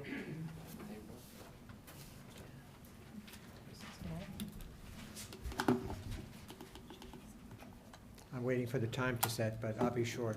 My name is Eric Solberg. I've been a resident in Summit at 46 Laurel for the past 30 years and raised my kids here, all went through the public schools here.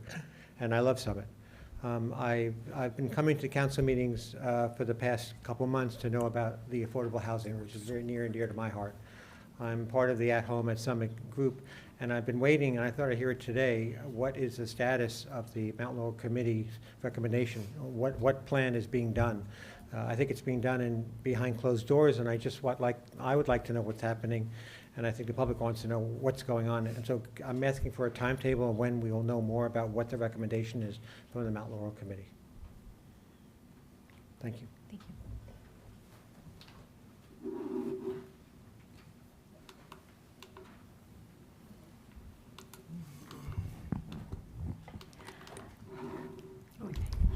Michelle Kalmanson, 67 Butler Parkway. In looking through the stadium light proposal, I saw measurements for spill light, but it doesn't specifically address glare. Glare is defined as excessive brightness occurring in the normal field of view, and its impact is related to the contrast of the light source and the background. As an example, think about when you're on a dark street and you look at a passing car's headlights and then look back to the dark road. Even though the lights might not be pointed at you, which would be spill light, your eyes have to take a second or two to adjust back to dark road. According to a study by Fairfax County Park Authority in Virginia, glare can be a serious safety hazard. For example, for drivers and pedestrians, in that it demands attention since one's eyes are naturally attracted to bright light, and at night this destroys the eye's dark adaptation. Glare and excessive illumination, when cast into surrounding residential neighborhoods, not only detract from the quality of life, but can make it difficult for pedestrians and homeowners to see their surroundings. Butler Parkway is dark. Our streetlights are dim. You literally can't see someone across the street from you. We're not even allowed to run electricity to light poles on our property in order to keep things dark.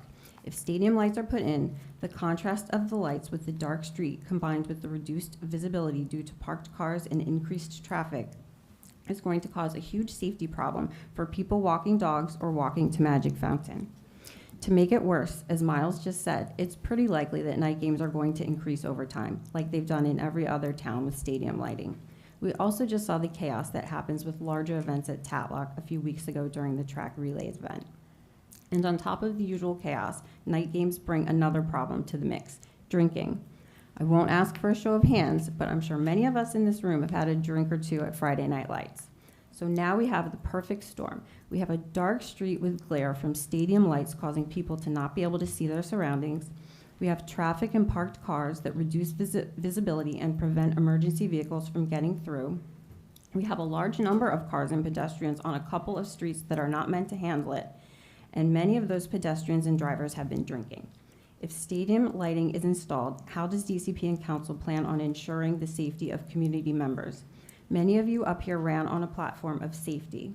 Those of us who live close to Tatlock have warned you that this is a dangerous situation.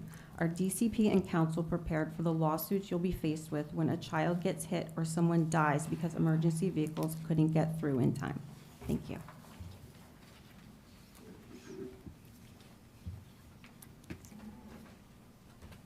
Anybody else? No? Go ahead.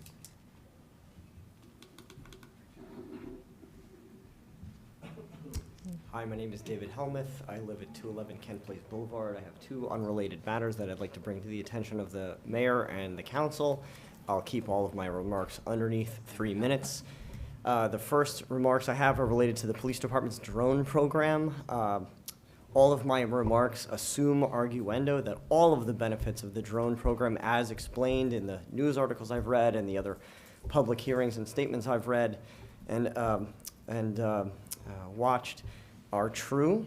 Fundamentally, my wife couldn't be here because she's watching our two small children, but fundamentally we are fundamentally opposed on philosophical grounds to the existence and presence of the drone in town.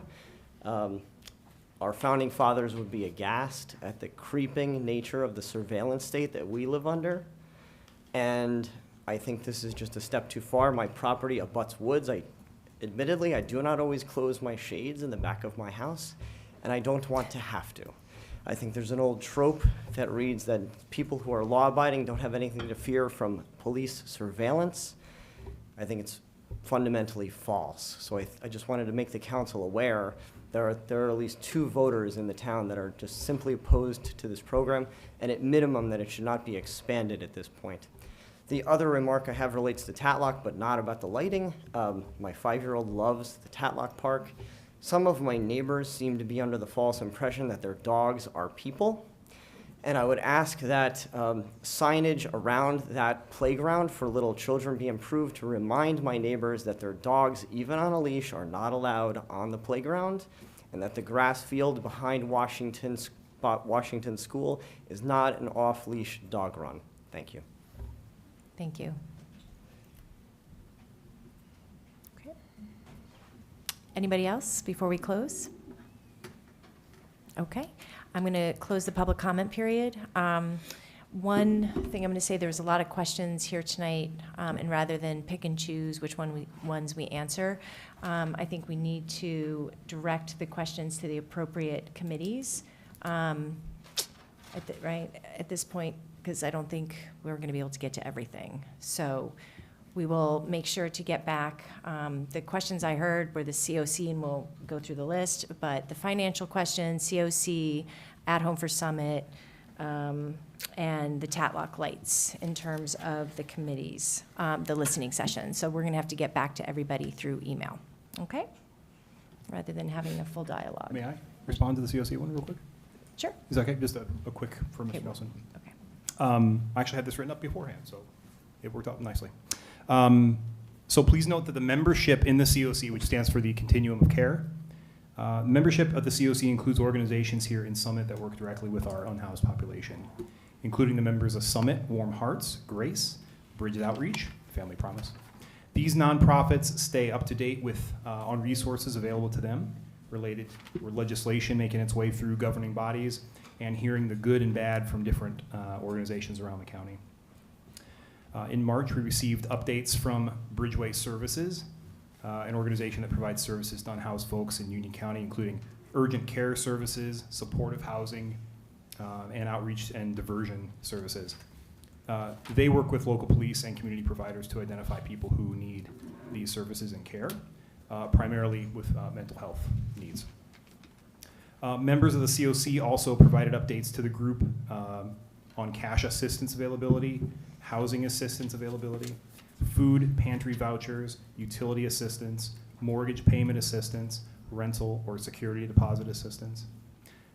Earlier this year, this group provided updates to on the point in time count, which is an annual count they do around the county of unhoused individuals. Someone had 23 as of that count. Also earlier this year, a draft of the updated countywide standardized intake process was completed, a draft. That's still in progress. When that's completed, It will help organizations like Bridges Outreach participate in a standardized intake process across the county, making sure that people who have no home have their history known and their conditions known no matter where they reach out to initially for help. It saves resources having a consistent system of record like that. So on days when it's cold or days when it's too hot, there's those alerts. We're notified of those things, the results of them, and these organizations can discuss problems they had with that. They definitely talk about lack of funding for these types of things as well. And finally, there was an update, and there always is, that New Jersey has a lack of affordable housing, which they mention every time. 200,000 units plus are needed in the state. That contributes to some of the issues we continue to see in this region. People who are unable to remain in their homes, including some folks in Summit, are affected by this. There is a connection between a lack of affordable housing across the country and housing vulnerability, and yes, even homelessness. That's one update from 2 of their meetings.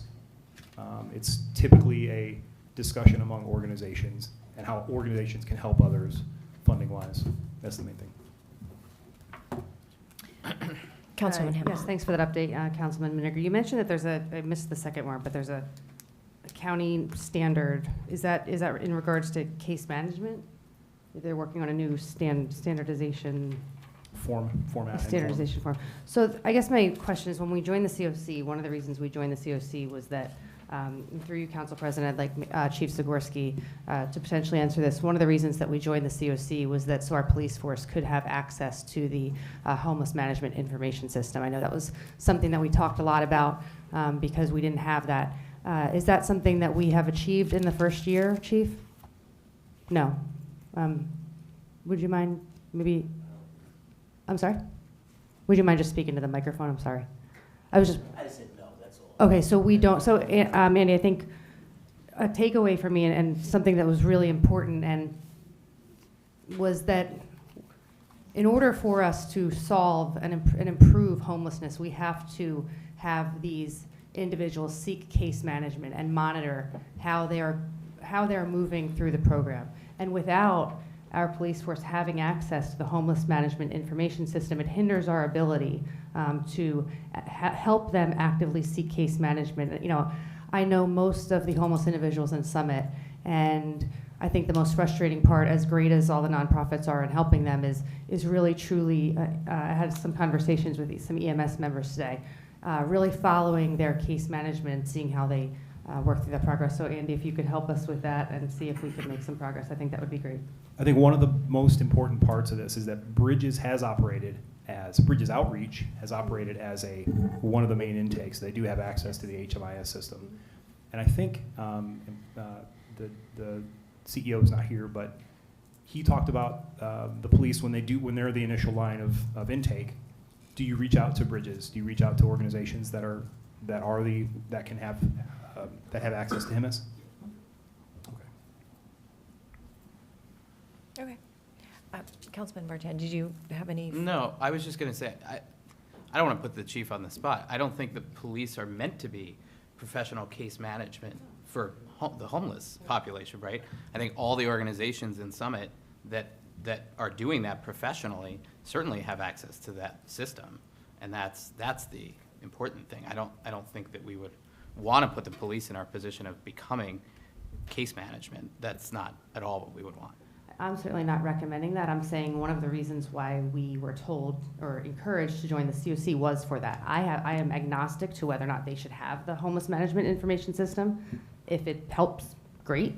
You're the professional, you're our chief, you tell us, but that was something that was really, we were all COC for the HMIS. That was one of, I don't even recall that being part of the initial conversation. I think many of the other organizations, the nonprofit organizations in Summit, having access to that system was the most important thing. We can go back to the tapes, so I'll forward you the transcripts. Mayor. So I would just like to say that there is a resolution on the agenda this evening that will help us hopefully address some of the conversation we're having. So, and I'm hoping that my colleagues up here will support this. and we can move forward and use what Andy has found from his meetings with the COC to move forward and really be productive around this topic. Council Thank you. President, Yes, Councilman. I just have a couple of comments about garbage and some things that I heard. Okay. Okay. I think garbage in the street is a problem. I live on Morris Avenue. You know, we could have did Earth Day for 2 weeks on Morris Avenue. One of the issues is, and I talked to our engineer, Mr. Schrager, about this, is the pulling of the garbage out on the curb. We're actually not supposed to do that. The garbage man is supposed to come in the backyard and dump the garbage and then take it out. I mean, I think that's half the problem. If you look at Morris Avenue, Springfield Avenue, the garbage cans are out there all day. They're blowing in the street. You know, there's you know, incremental pieces of trash everywhere, and you know, really litters our neighborhood. So, Engineer Schrager, I think we're working to improve this to where we can have the DCP actually comply with the law, right? If you want to talk about that, I don't think most people know that there's a law that you can't, you know, bring your garbage out to the curb. Yes, through you, Council President. So in the next few meetings, the Department of Community Services will be bringing forth a new solid waste ordinance, which is essentially trash and garbage. As part of that, we'll roll out a public campaign for what you should and shouldn't do with your waste, but also a big part of that will be focusing on the downtown, where there's some challenges that the ordinance prohibits what people can do, but there might not be infrastructure for what we might want them to do, and just how we could work with that. So we're still working with SDI and internally to just have a process in place, so when we do roll out the ordinance, we can enforce everything that's in it. And like I said, we'll do a public campaign for also reminding that, you know, in Summit, the rule is rear yard pickup. So. And that also includes residential houses, right? So Yes, that's primarily for residential houses, so yes. Yeah. So the other thing, I'm really concerned about what I'm hearing on Glenside Avenue and Baltusrol. I looked at on Google Maps, and I'm trying to figure out what your gate is different colors. I guess that's because cars have run into it. Is that? So my gate is different color, you said? Yeah, the fence. Yeah. Well, part of it is missing. Oh, I'm sorry. Okay. So what I asked you to do, and I apologize. I'm a new councilman up here. I get excited to try to fix things. If you can get in touch with me so that we can address this at the safety committee and figure out what the issues are. All right. I know that Glenside Avenue people do speed. I mean, you know. The other thing is Orchard Street. We talked about that in our safety committee meeting as well, and to do some type of traffic study and see what we could do in regard to that one way. And last but not least, sorry, I have one more here. Last but not least, the drones. Yeah, listen, I completely understand the privacy concerns. You know, fortunately, our police department documents heavily when that drone is in the air. Everything's recorded, and that drone really, literally saves lives. Speeding cars that they're chasing every other night. You know, looking for people that are in the bushes. You know, with the thermal imaging. So there is a significant trade-off, but I think privacy is key, and I think they're all recorded. So what we can do is, you know, have conversations with the police, make sure that people are monitoring that the drone is being used for appropriate reasons.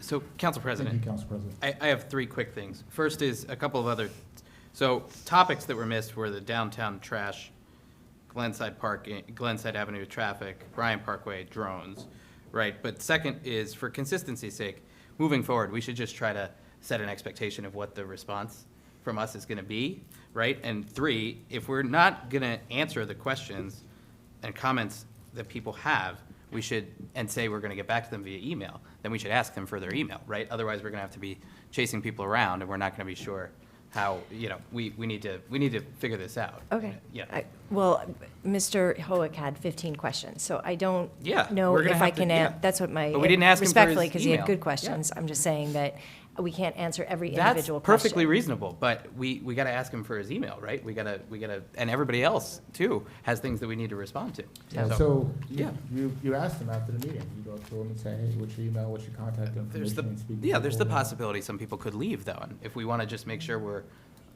responding appropriately, I think that's reasonable. Understood. I've never had problems getting in touch with folks. We'll be in touch.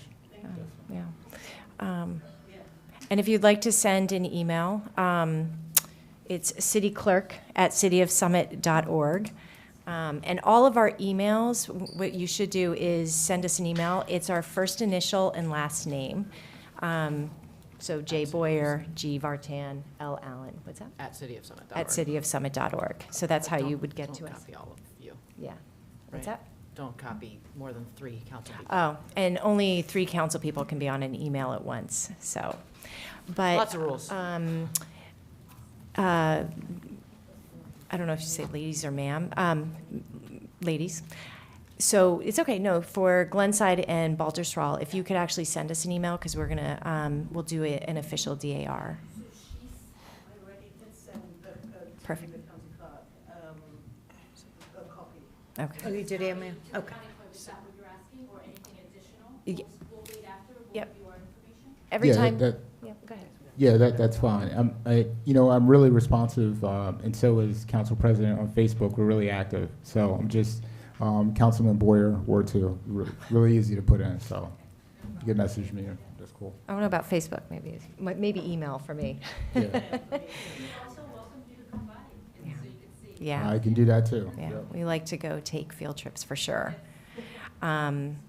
Yes, so, and most of the individuals in this room, we know. In terms of the Summit at Home, we know who to get a hold of. Go ahead, Councilman Plowski. Yeah, I just want to say that, sure, we could take emails. I think we say repeatedly during these meetings, if you have a statement or any questions, hand them to the clerk, or email them. And finally, everyone on this dais has many emails from Diego Hoek. So we won't have to look too far. And I meant that respectfully. The questions are great, so, Councilwoman Hamlet. Yes, just a quick comment regarding the trash. I sent an email to, regarding the downtown business trash, I sent an email to Nancy Adams on January 29th. And I know I've been speaking with Director Schrager a lot about this, but I've reviewed the ordinances on trash, and I asked her, how are the businesses being notified that they're in violation of a specific ordinance through SDI or Summit Downtown? It seems fairly straightforward, but perhaps they don't know what the rules are. Do we have some sort of welcome packet within SDI to notify the businesses? And through you, Council President, Director Schrager, I think that the DRO specifically states that trash has to be in containers. And how do we enforce? I mean, there's literally people putting trash bags on sidewalks in Summit Downtown every day, and I think that the frustration is we're just not making progress towards solving what seemed to be a very simple problem. Yes, through you, Council President, the trash does need to be containerized, and many people do follow the rules, but a lot of the bags you do see downtown, where we've actually had staff members go through them, it's not coming from downtown. So it's easy to say if it's in front of, say, 512 Springfield, that you could summon and find them, but we're finding it's coming from the peripherals of town, so it is people going to the train and just leaving town that do drop it. So it's a little bit trickier, but it is something we're looking into, and we're trying to chase through our solid waste foreman, but it is, a lot of those bags you see are actually being dropped. I mean, I will say, Yeah. Dr. Schrager, I'm sure you're right in some instances, but I literally see the business owners. I mean, and I speak to the business owners. They take the trash bags from their business and they just put them. I'm sure that you're right, but there's a lot of business. I think all they just need is a garbage can, and they take the garbage can. I don't know. Hopefully, people don't steal them. Maybe they can, I don't know, tie the garbage cans to the brick or let. I don't know. And for some of it is the actual storage of it, so that's where we Right. have to, we do have outreach, and we've been working with some of them, but it's just some places don't even have area for a container, Yeah. or they don't have alley access, so it is tricky, but we're trying to find something that appeases all. We've done some experimental, like, evening pickups, so but that might result in some fees, and then you don't want to induce demand, so it's tricky, but we'll roll something out this year. I mean, this has been an ongoing conversation for a couple of years, to the point where DPW has had to go through trash bags to find out who they belong to. So figuring out the right solution has taken some time, but I know that we're getting there.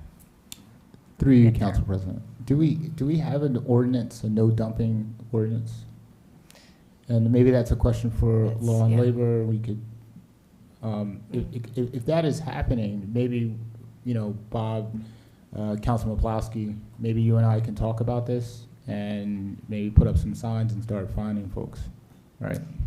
Yeah, that should be included if there is an ordinance for, you were saying the, what ordinance are you working on? Well, ours is the solid waste, which is just the processing of trash in general for the city, but in terms of littering, I don't know off the top of my head where it is. It might be in the police code, but it does exist, so we do have littering ordinances and dumping ordinances. Okay. Okay.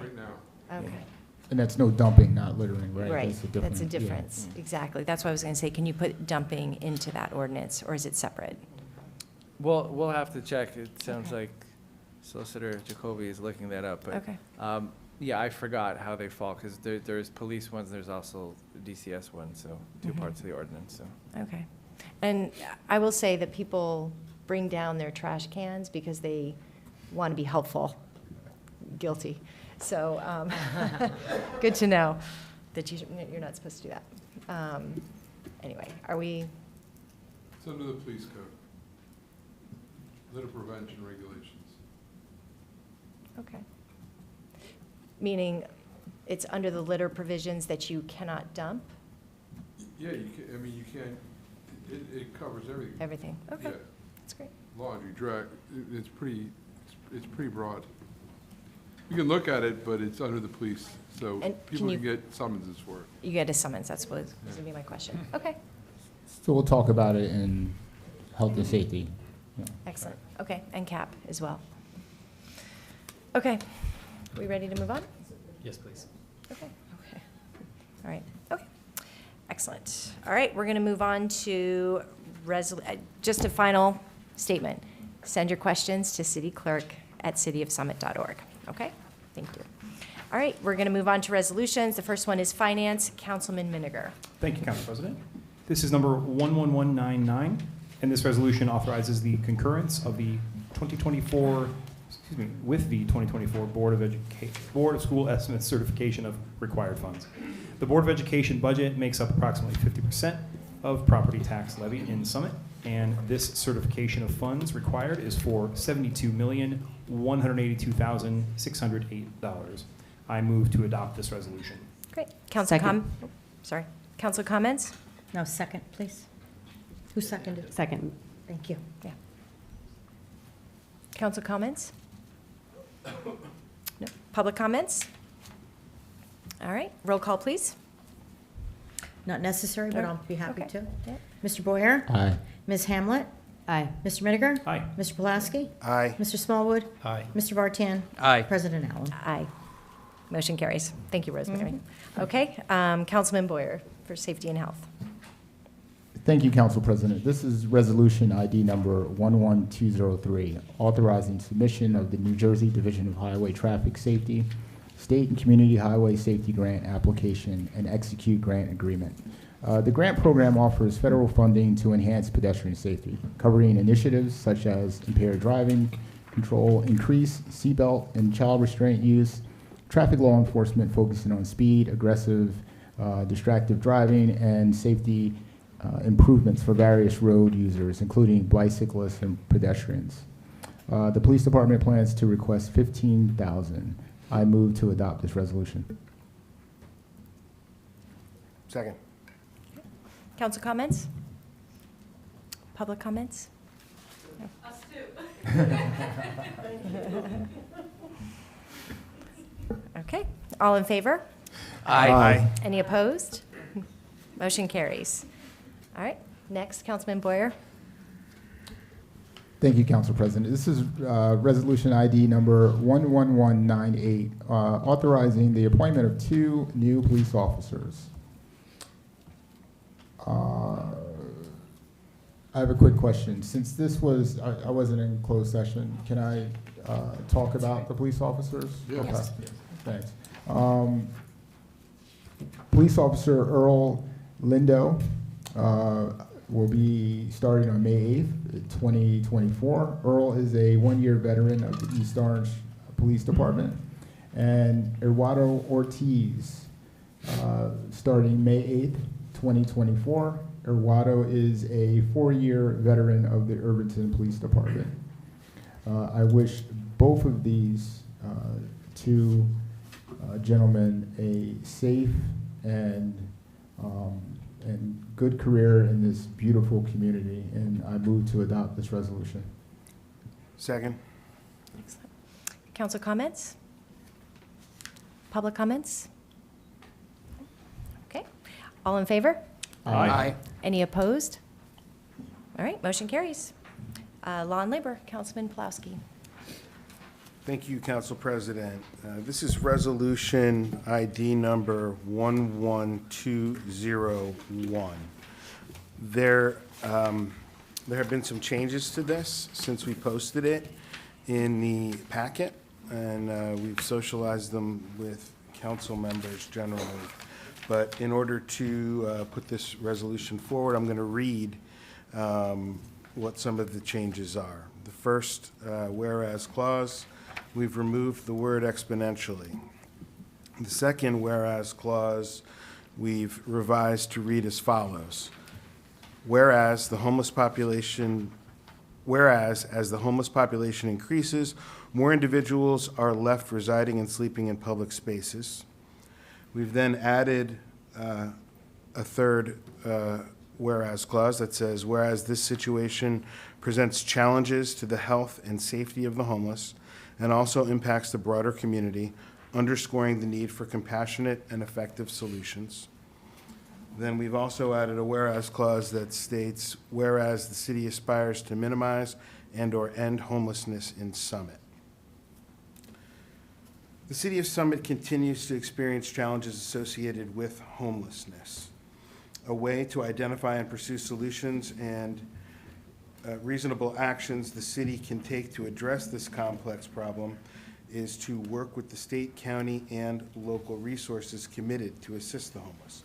Mayor Fagan has requested a task force to do just that. I move to adopt this resolution establishing the mayor's task force on homelessness in Summit. I second. Great, thank you. Council comments? Okay, go ahead, Councilman. You're talking about me? Yeah. Yeah, thank you. Thank you, Madam President. I'm glad this issue has now become a priority for the mayor and council, and I'm happy with most of the changes made. Thank you, Councilman Pulaski. As a result of the pandemic, the closure of the train station overnight, and other factors, there was a big increase in the number of homeless individuals, reaching a peak of over 60 at the end of 2022 and beginning of 2023, and which was subsequently brought down in 2023 to about 20 people. Mayor Radist, without the formality of a task force, I think we called it a working group, pulled together the stakeholders involved in this conversation for the first time at the end of 2022 for several productive meetings to coordinate the efforts of the groups working with the homeless. This group also met with officials from Bergen County, which has achieved functional zero homelessness for chronic and veterans, and Mike Callahan, director of the state's Office of Homeless Prevention, to learn about best practices. Director Callahan suggested that we join the Union County Continuum of Care, or COC for short. Despite council members Allen and Hamlet voting against it, Summit did become a member of the COC, the organization that brings together all the agencies and organizations in the county dealing with this issue. Right away, being part of that group allowed Councilmember Miniger and the nonprofits in Summit to witness firsthand how professionals with expertise in this field approach the work. The importance of coordinated entry, the importance of diversion, and the need for ongoing care even after housing is achieved, and the obvious connection to affordable housing are all regularly emphasized by that group.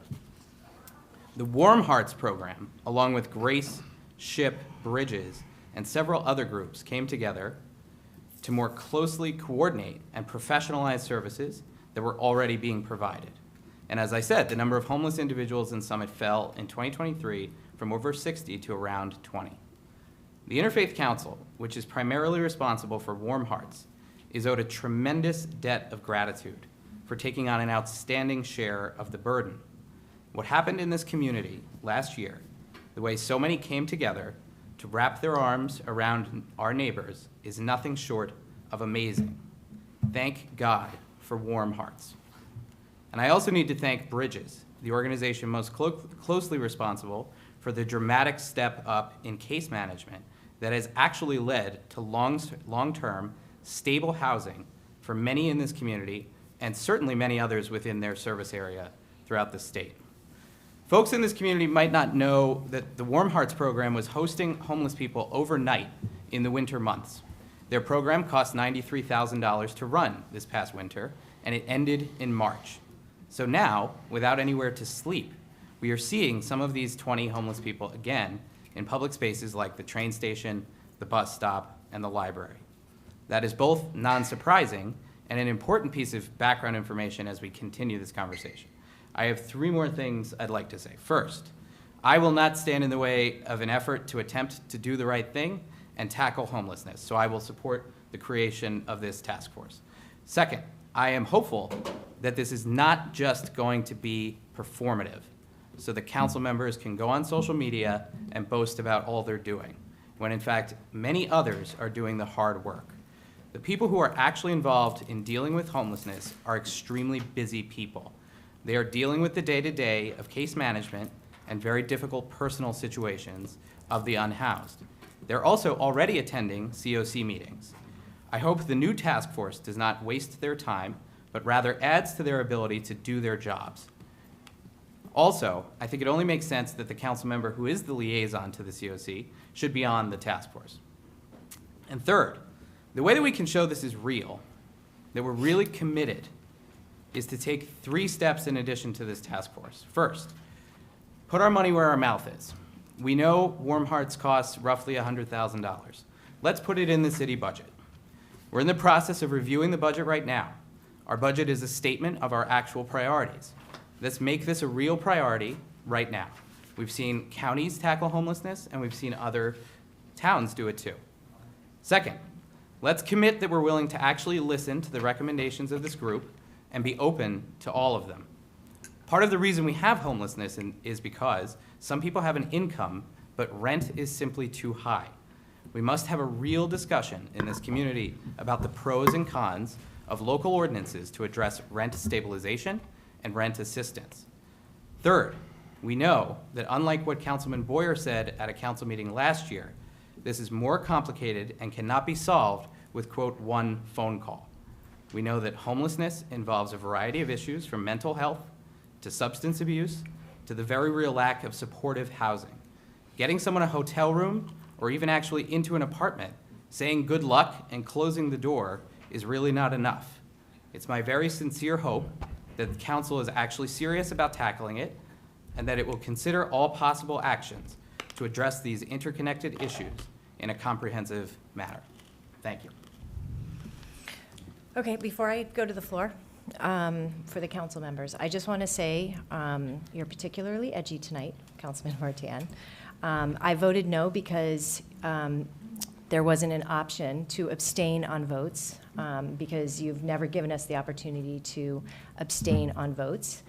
And the reason why I won't speak for Councilwoman Hamlet, the reason why I had voted no, aside from not being able to abstain, is because, one, I did ask to be on the working group and was not included. There were many people who went up to Bergen and did a field trip to see Functional Zero and did not feel that it was important enough to share it with other members of the council. If it was so important and non-political, I was not a part of that. And third, when you went to the COC website, there was a dead link. I did my homework when we actually went through the COC process. I called Morris County, I called Essex. There were other counties that had fully functional websites working, and you could actually see how the COC worked. And I said, why are we signing up for a program that I can do no homework on?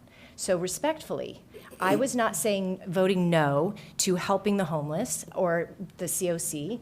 I felt like there wasn't enough information, and it is our job as council members to not be political and do our homework and make sure we have the right information. So I just want to make that clear, and I'm going to give it to the floor, Councilwoman Hamlet.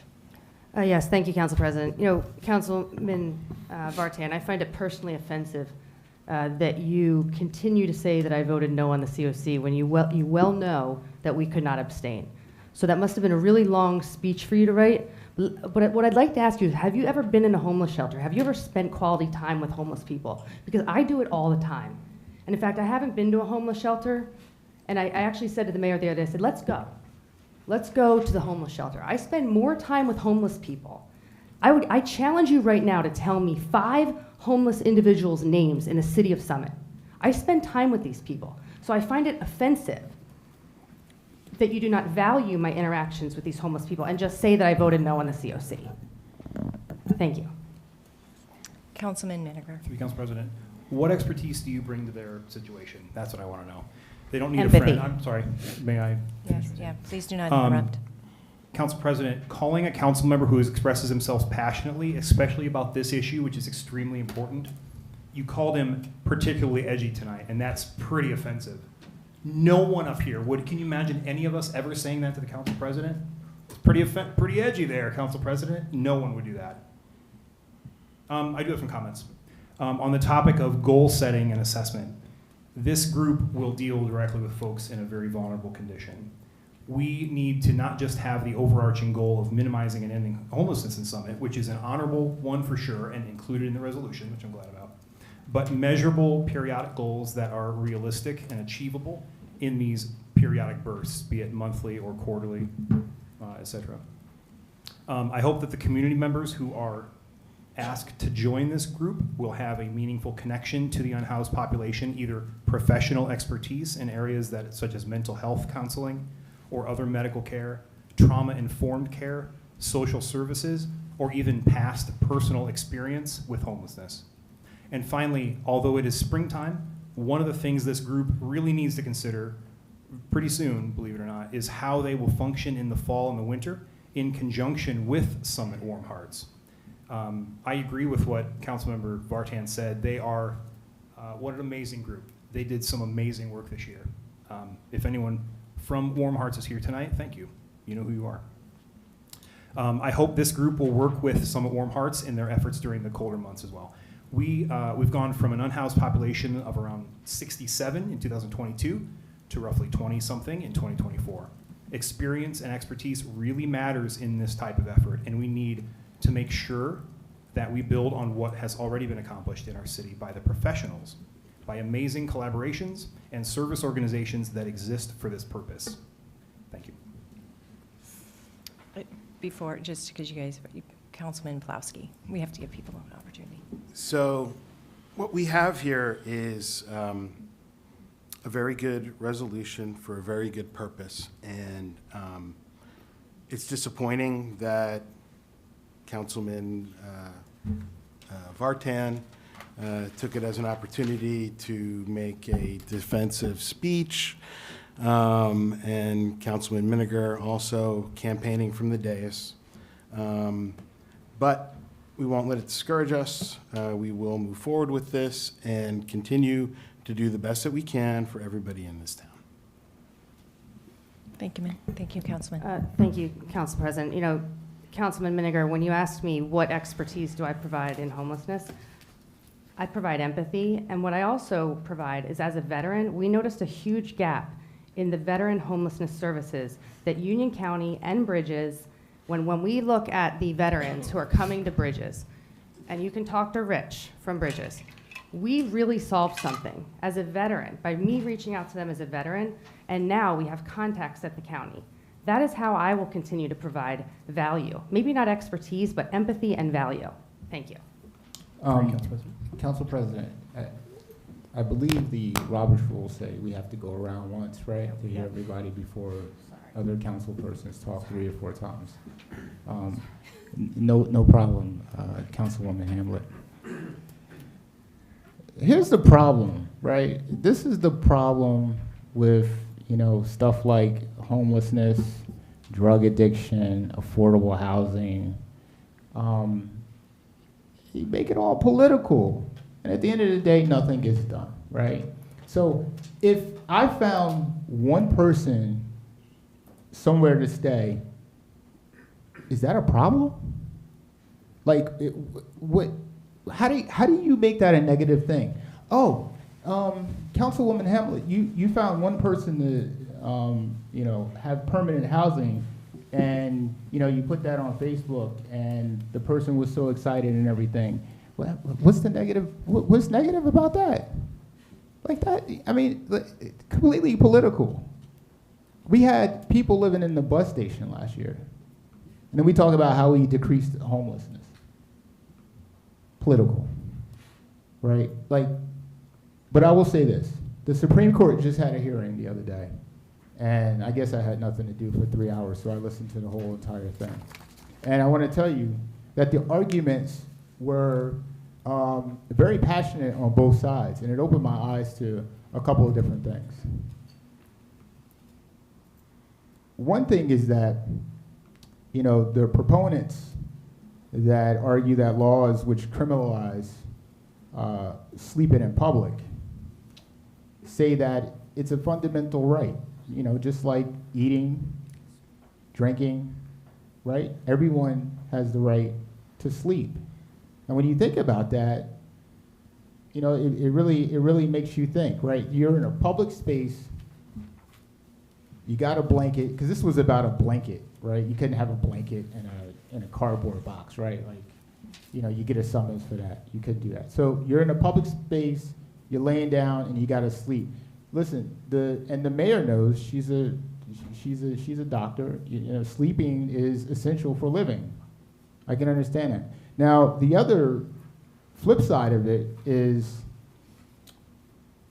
how do we balance that with continuing to have our activities in those public spaces when they are occupied by folks sleeping in it? So imagine the Village Green, right? And we have 50 people. The Supreme Court says, listen, you can't criminalize people for sleeping in public spaces. So now we have 100 people in our Village Green, everybody's sleeping. Now we can't have any shows, right? There's no, ice skating. I mean, this may sound like a mundane thing, right? Because people are sleeping, but we need to still continue to be a community, right? We can't have people just sleeping everywhere. So it's like we come around in a full circle. What are we gonna do with homelessness? We've been dealing with this for 100 years. So let's not make it political and say, we solved it last year, or we decreased it last year, and I hope this isn't an attempt to politicize this.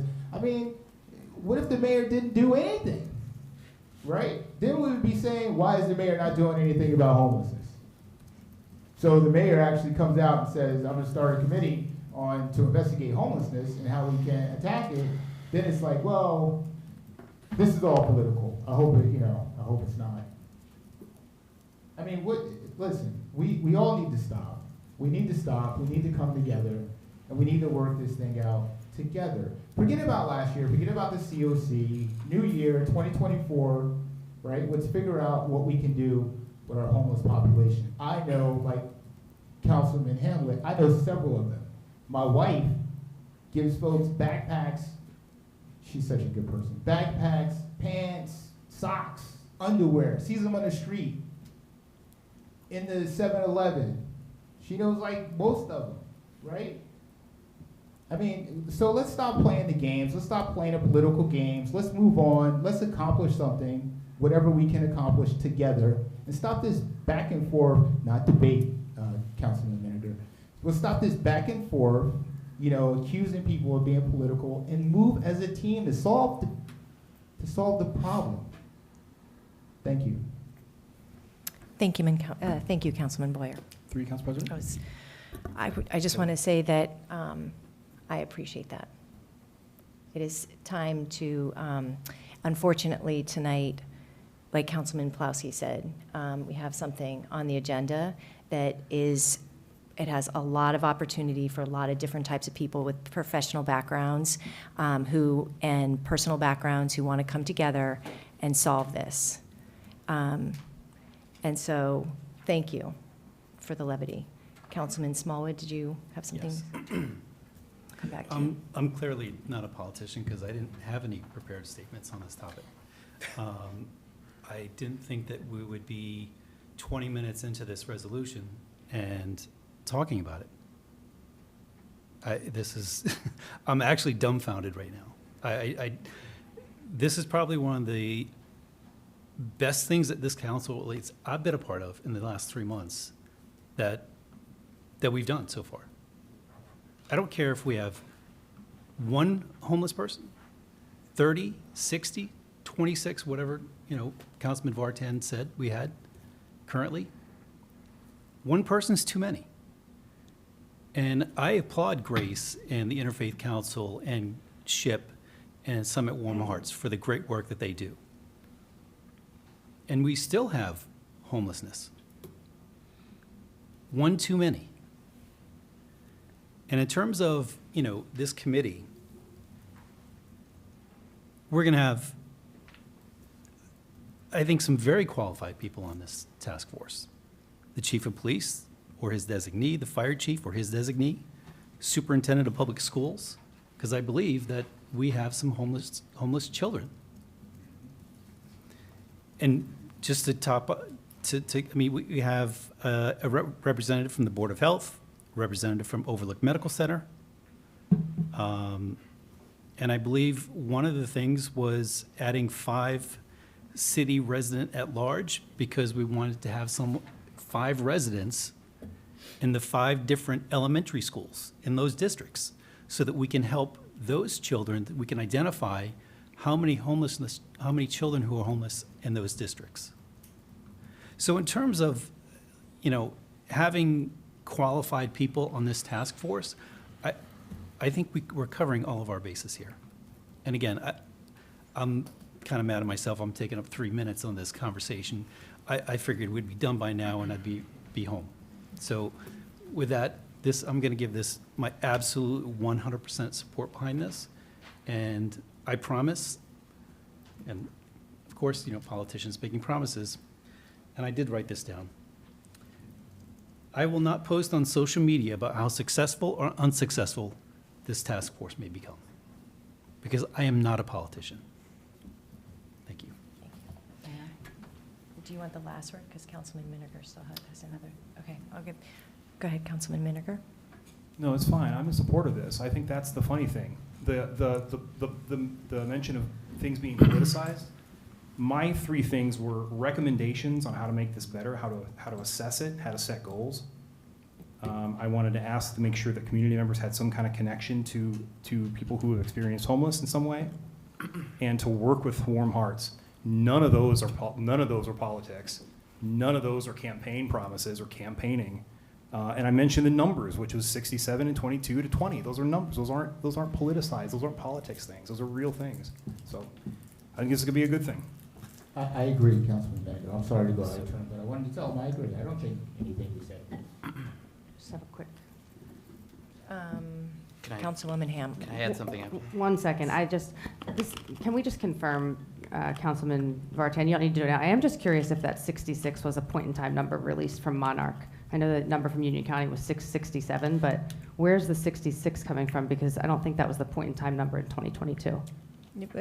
It was not, sorry. Okay, go ahead.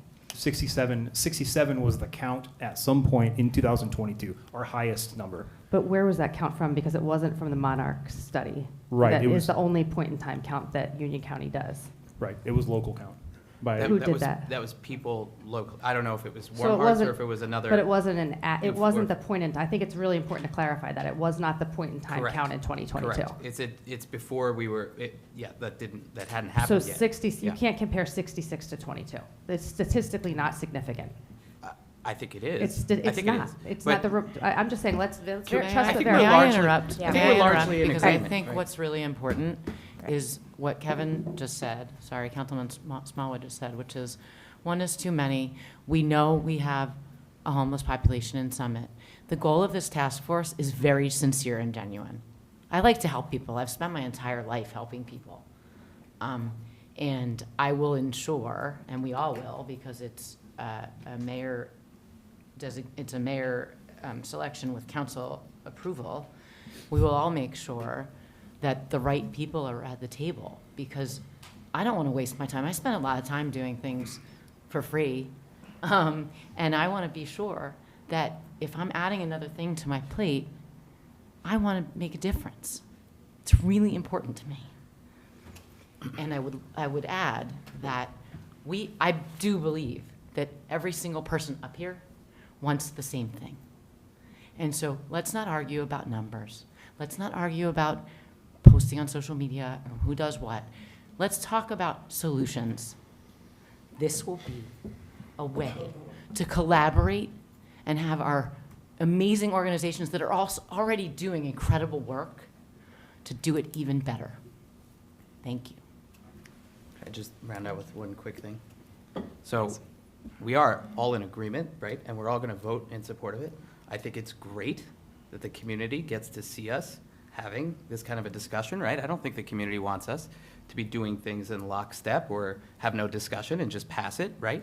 So what I did was to provide the history and background, state my hopes for this task force, and that I would support it, which I will. Second, the issue with council members getting involved in the day-to-day of case management is that, one, we don't actually know what we're doing. And two, when a council member intervenes on behalf of someone, but not somebody else, it causes actual real jealousy and concern in the homeless community, and it's a big problem. And the third thing is my simple stated position is I do not believe people should be used as political pawns. And that is a political position. So I'll leave it at that. Thank you. But what are you saying? You're saying that a council person can't see somebody, I know Ron, and you know what, I want to get Ron an apartment or whatever, I want to help this person. You're saying that the council person shouldn't be involved? I think we need to be really, really careful and to engage with the people who are professionals in this field. That's what I'm saying. I think if you are a human being and you have an opportunity to give somebody or find somebody a place to live and leverage your position as a council person or mayor, even if it's one person, do it. That's ridiculous to say, okay, well, I have an opportunity to work with this person to get them an apartment or whatever, but I'm not going to do it. I'm going to let the professionals do it so they can wait 6-7 months or whatever. If you have an opportunity to help somebody, help somebody. That's political, not helping them. I don't understand. And I'm sorry, Thank you. Thank you, Councilman Boyer. I'll leave it alone. I do want to recognize in some of my frustration around the COC discussion, because of my stance, I do want to recognize that there are a lot of great organizations that have done an amazing work. And the previous mayor, Mayor Radist, and her working group absolutely did come together to do the right thing because they really cared about the issue. So I think, to your point, Mayor, that everyone at this dais cares about homeless, and I think no matter what you're talking about, every single emotional issue that we touch in this day and age, nothing fits in a perfect box. And so sometimes we think if you don't take on the advocacy in the way that you want someone to, then all of a sudden it's not honest or earnest or empathetic, and it's not real. We all approach the things that we care about in different ways. And so we cannot vilify each other on how we approach this. So I want to thank you, Mayor, for taking the time to put this together. I know it's one of your top priorities that you had talked about last year and early this year. I applaud you for doing this, and I welcome all the volunteers that are going to be engaged on it. So thank you. I'm going to close. We're going to stop talking about this now. Oh, one last comment. I just want to say, we have spent a lot of time not talking about this slam dunk resolution, and I'd like to hear if the public has Yeah. anything they'd like to say Yeah, about it, so we gonna- can put it to bed. Yes. I would like to hear public comments.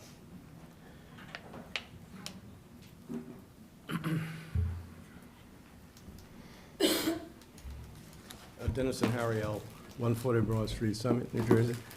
I would just like to sum up what, and coincide with what Mayor Fagan said.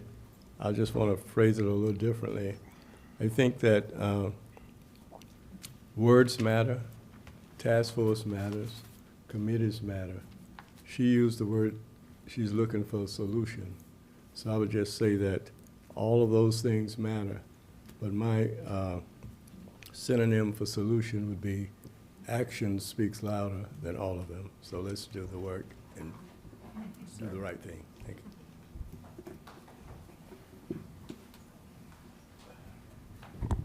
you. Hi, Claire Toth at 11 Sunset Drive. And I win the contest for nitpickiest comment because I can't possibly improve on what Reverend Harrell said. But there is a typo that you probably want to amend before you pass the resolution. In the next to last whereas clause, when you get rid of all the INGs, you changed investigating into not a real word. I caught it. Thank you.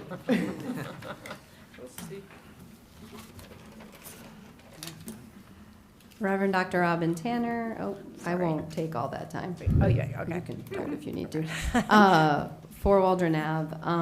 President of the Summit Interfaith Council. Let's continue our work, get to work, and do better work together. I know all of those things are possible. Thank you. Thank you.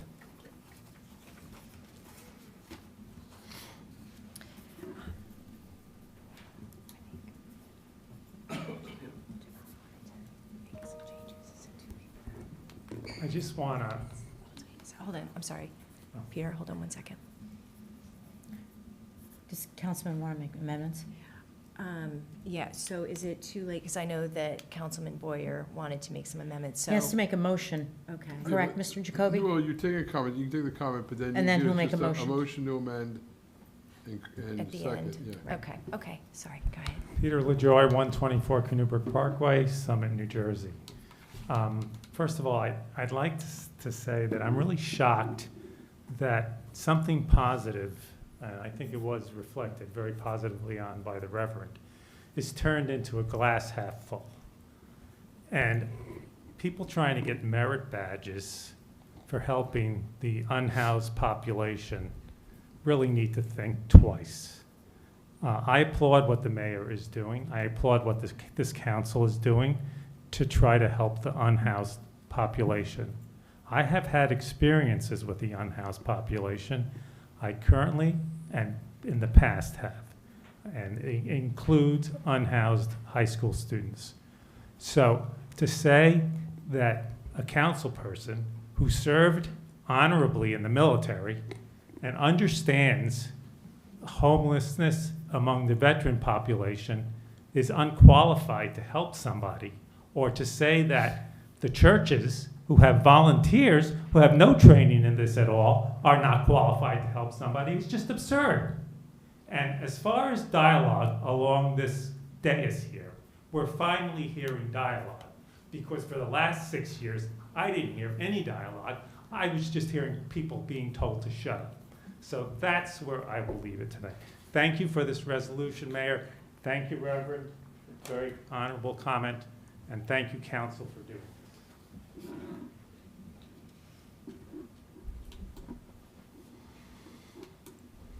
Okay. Are there any other comments? Okay. I would like to make a motion, Councilman Boyer and Councilman Plowski. Were there additional changes that you wanted to make, or are we? Councilman Pulaski, did you? Yeah, I read them. You read them, right? Yes. Yeah, we read them in. Your changes were read by the council? Yes. Yeah, Oh, your changes were? Yes. And not just Councilman Bartan's? I read all the changes from what was posted Okay. on Friday. Okay, all right. So So motion we're- and second was done. Excellent, okay. All right, so I'd like to take a vote. All in favor? Aye. Any opposed? Motion carries. Okay. I think that deserves a round of applause. All right. Good job, Mayor. Okay.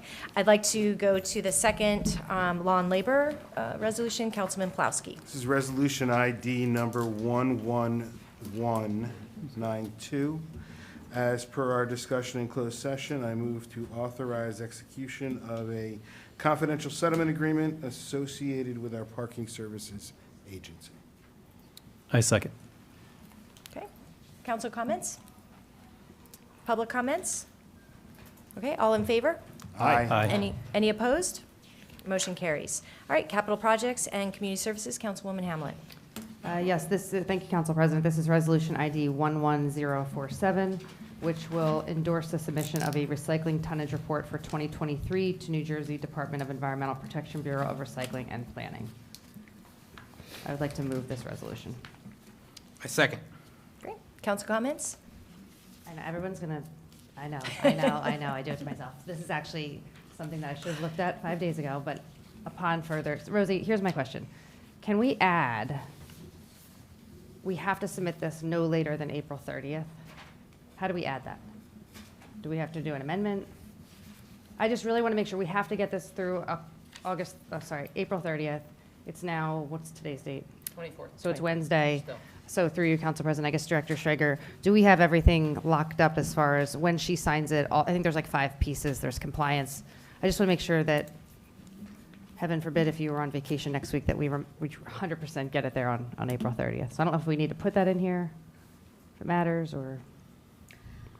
I think respectfully, Council President, that Mr. Schrager has successfully submitted that without that language in there before. I don't know why it's needed now. Okay, that's But fine. that's my personal Okay, opinion. that's fine. But the only other thing I wanted to say is that what's in the council packet, you sent me that email, right? We've added the actual 2023 recycling data versus what's in the packet. So I don't know if that just is a minute thing for next time. We just amend the minutes. So we actually have the actual, I didn't get a chance to talk to you, Rosie, today. I apologize. Okay, that's okay. Don't be mad at me. So explain that again. I'm So what's in the council packet is a snapshot of the expenditure report, but we have the actual 2023 Excel sheet that's like 3 pages to attach to the minutes. Or maybe when she signs it, we just attach it to the minutes? I would have to defer to you, but yes.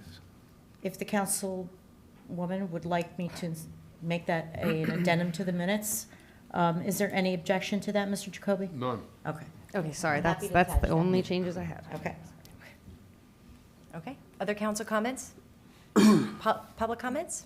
All right, we're going to vote. All in favor? Aye. Any opposed? Motion carries.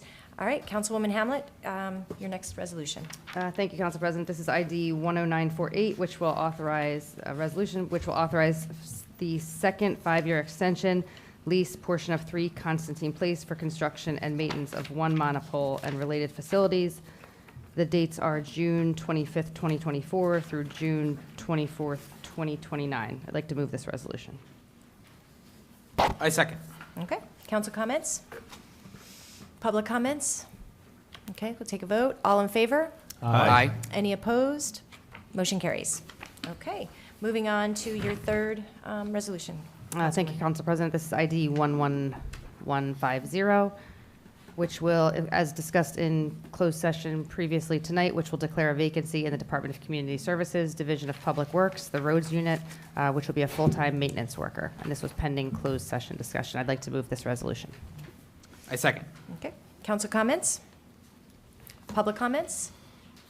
All in favor? Aye. Any opposed? Motion carries. Okay, on to the consent agenda.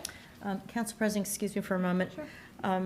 The fire chief had expressed an interest in sharing a video of the resolution. That's number 1 under safety under consent. Absolutely. If you're okay with that, if I may? Yeah. Do you want to preface it by saying anything? Yeah. Please come on up. Council President. Yeah, this is a resolution on consent agenda to authorize fire department team to go down to National Fallen Firefighters Memorial Weekend. So they're based out of Emmitsburg, Maryland. Their mission is to honor and support America's fallen firefighters and their families and organizations, and also to prevent fatal deaths. So every year, there's a big memorial down at Emmitsburg, Maryland, where we have all the firefighters that were killed in a previous year honored. This year, there's 226 firefighters that were honored. 80 of them died in line of duty in 2023, and 146 died previous years from injuries, and also cancer is a big deal in the fire service. A lot of them died from cancer, from 9/11, and other exposures in the fire service. So they're bringing all the families in. The team goes down from Summit on Wednesday. We help set up the event. The event is on Sunday the 5th. Good organization. People from all over the country come. It's well attended. The president of the past organizations and a weekend. So it's a great time to be out there. So with that, we have highlights from the events that came from 2022's weekend. So. Quick march. We welcome you to the 2023 National Fallen Firefighters Memorial Weekend. We stand with you honoring and remembering your firefighters as you cherish their memories. I put a penny down under my dad. My husband, David Spink. You miss him? Oh, like I would miss my heart. My heart. He kept my heart.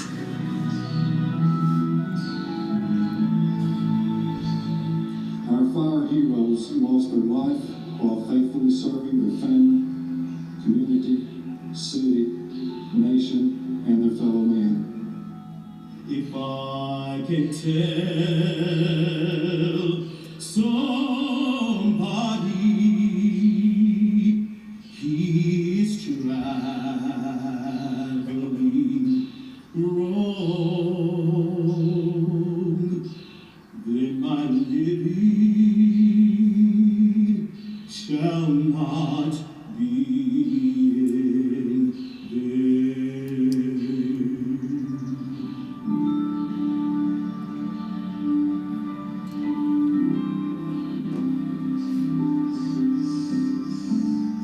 Rare is the individual who runs towards danger, and rarer still is the individual who does so only to help others. That is the firefighter. That is the 144 fallen heroes we honor this weekend. Heroes who gave their lives in the service of others. It's my wish for you that the flame that you see here at the memorial site and the flame that you carry in your hearts will bring you hope, strength, and perseverance. And all of your answers lie waiting for you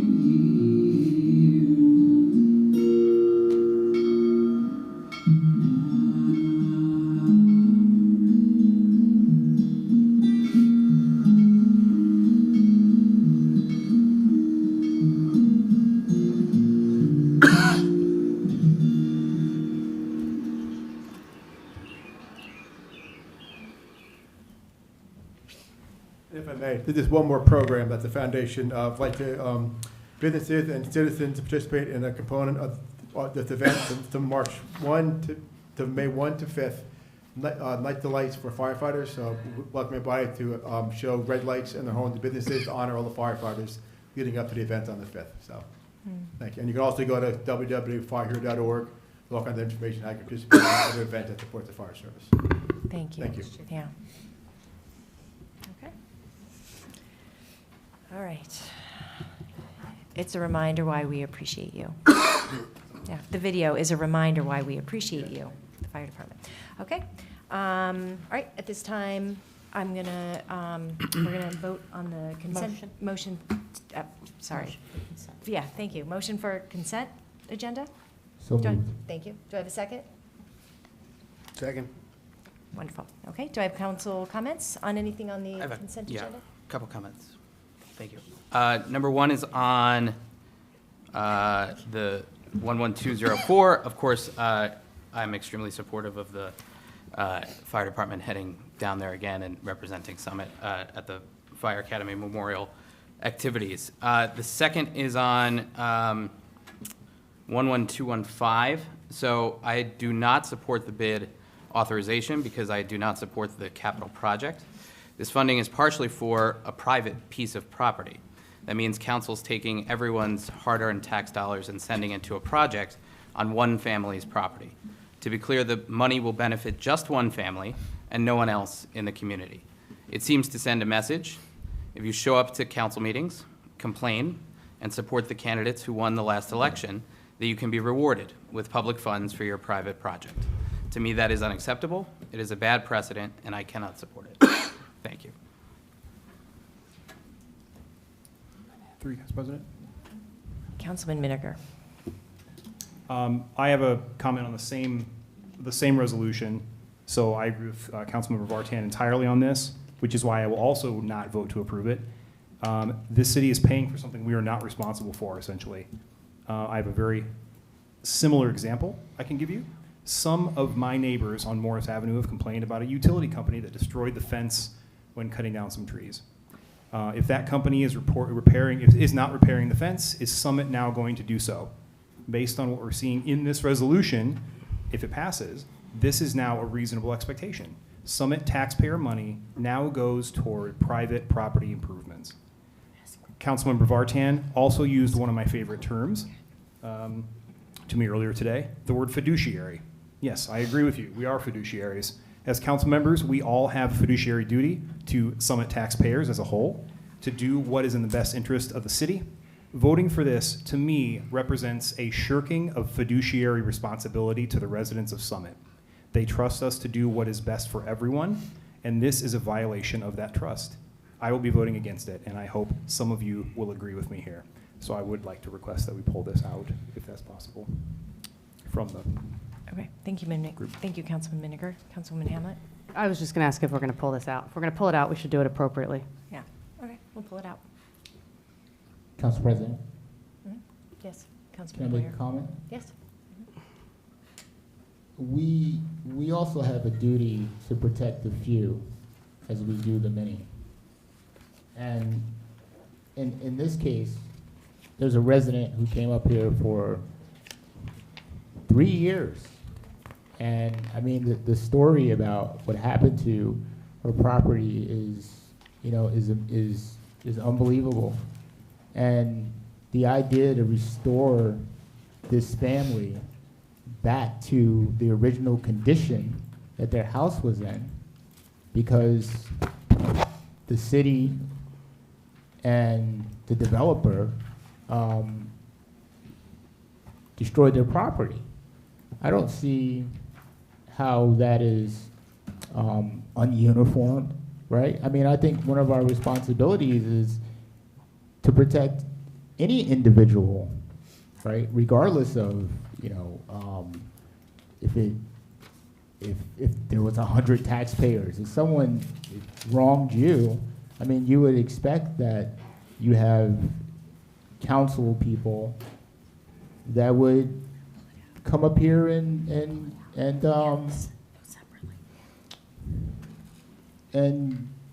negotiate on your behalf. If it's wrong, what's wrong is wrong, what's right is right. So I just wanted to say that. All right, thank you, Councilman Boyer. Councilman Pulowski, I'm sorry, wait, really quick, did you raise your hand? Okay, you're next. You want to go first? Go ahead. Councilwoman Hamlet? I've asked Councilman Pulaski to go first, and specifically, Councilman Vartan, I believe we had a conversation with our city administrator, and through you, Council President, I think it would be important, I've read the settlement agreement 5,000 times for Ashwood Court. I've reviewed the zoning board approvals a few times today. We've printed them out in 11x7s, and we are obviously all genuinely concerned about the residents down in Ashwood Court. Regardless of how you feel that this may be taking one resident and fixing their property, the facts are there's a settlement agreement, there's a zoning board of adjustment jurisdiction on this property, and we have received advice from our city administrator that it is the city's responsibility to fix this property. You were in this meeting, Councilman Vartan. Through you, Council President, I'd like to ask Michael Rogers for his opinion. So, in addition to fiduciary responsibilities, you have an obligation to uphold your end of a settlement agreement, which that was a part of the settlement agreement. So I would just want to remind the council to abide by the settlement agreement, and this is consistent.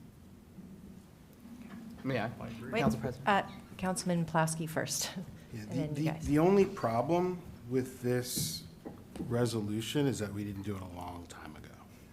It's long overdue. You should have done it last year. Councilman Miniger, and then Councilman Vartan. Oh, I'm sorry. Okay, Councilman Vartan. So my position is, as I read the settlement agreement, it's not clear to me that we have an obligation to fund this. The project is finished. If this resident believes that more work needs to be done, it's a private matter between this resident and Habitat, their neighbor. Councilman Pulaski said at a council meeting last year, we should send Habitat the bill. We should. I'm betting, though, that it's not going to happen. And I'm betting that what's going to happen is that the city's going to take out debt, and the taxpayers of this community are going to pay it off, and Habitat's never going to pay it. So my position is simply, when we're using tax dollars, we need to feel confident it's for the public good, and I can't support it in good conscience. That's where I am. Thank you. I was going to say Mr. Jacoby. Did you want to weigh in on this at all? We wrote letters on behalf of the council to Habitat over this wall. This was an ongoing issue. And the wall, I mean, let's back up. The Habitat Affordable Housing went on this property, and as part of that construction process, this retaining wall was damaged. We actually had Mr. Schrager go out, because I was involved with it, writing to the Habitat attorney, and it couldn't be repaired. I mean, it was so structurally, it wasn't stable. You couldn't repair it. So there is a settlement agreement, and I think that, you know, this isn't, I think the public should realize this is part of the overall construction that took place on that property, and that was, and the damage to this wall was part of that construction. So in that process, I don't think it's not like the city council is going out and, you know, coming to my house and fixing my retaining wall. This happened because of the Habitat construction. But for that, it would not have occurred. So there was a settlement agreement. We did communicate. I'm not going to reveal what we'll do with Habitat. That's something that we can discuss in closed session. But we did have communications, and I've had several letters to their attorney about this very wall. And the settlement agreement, which obligates the city and Habitat to repair it. Okay. Thank you. Councilman Smallwood? Actually, everything he just said, he Okay. answered my questions. Perfect. All right, thank you.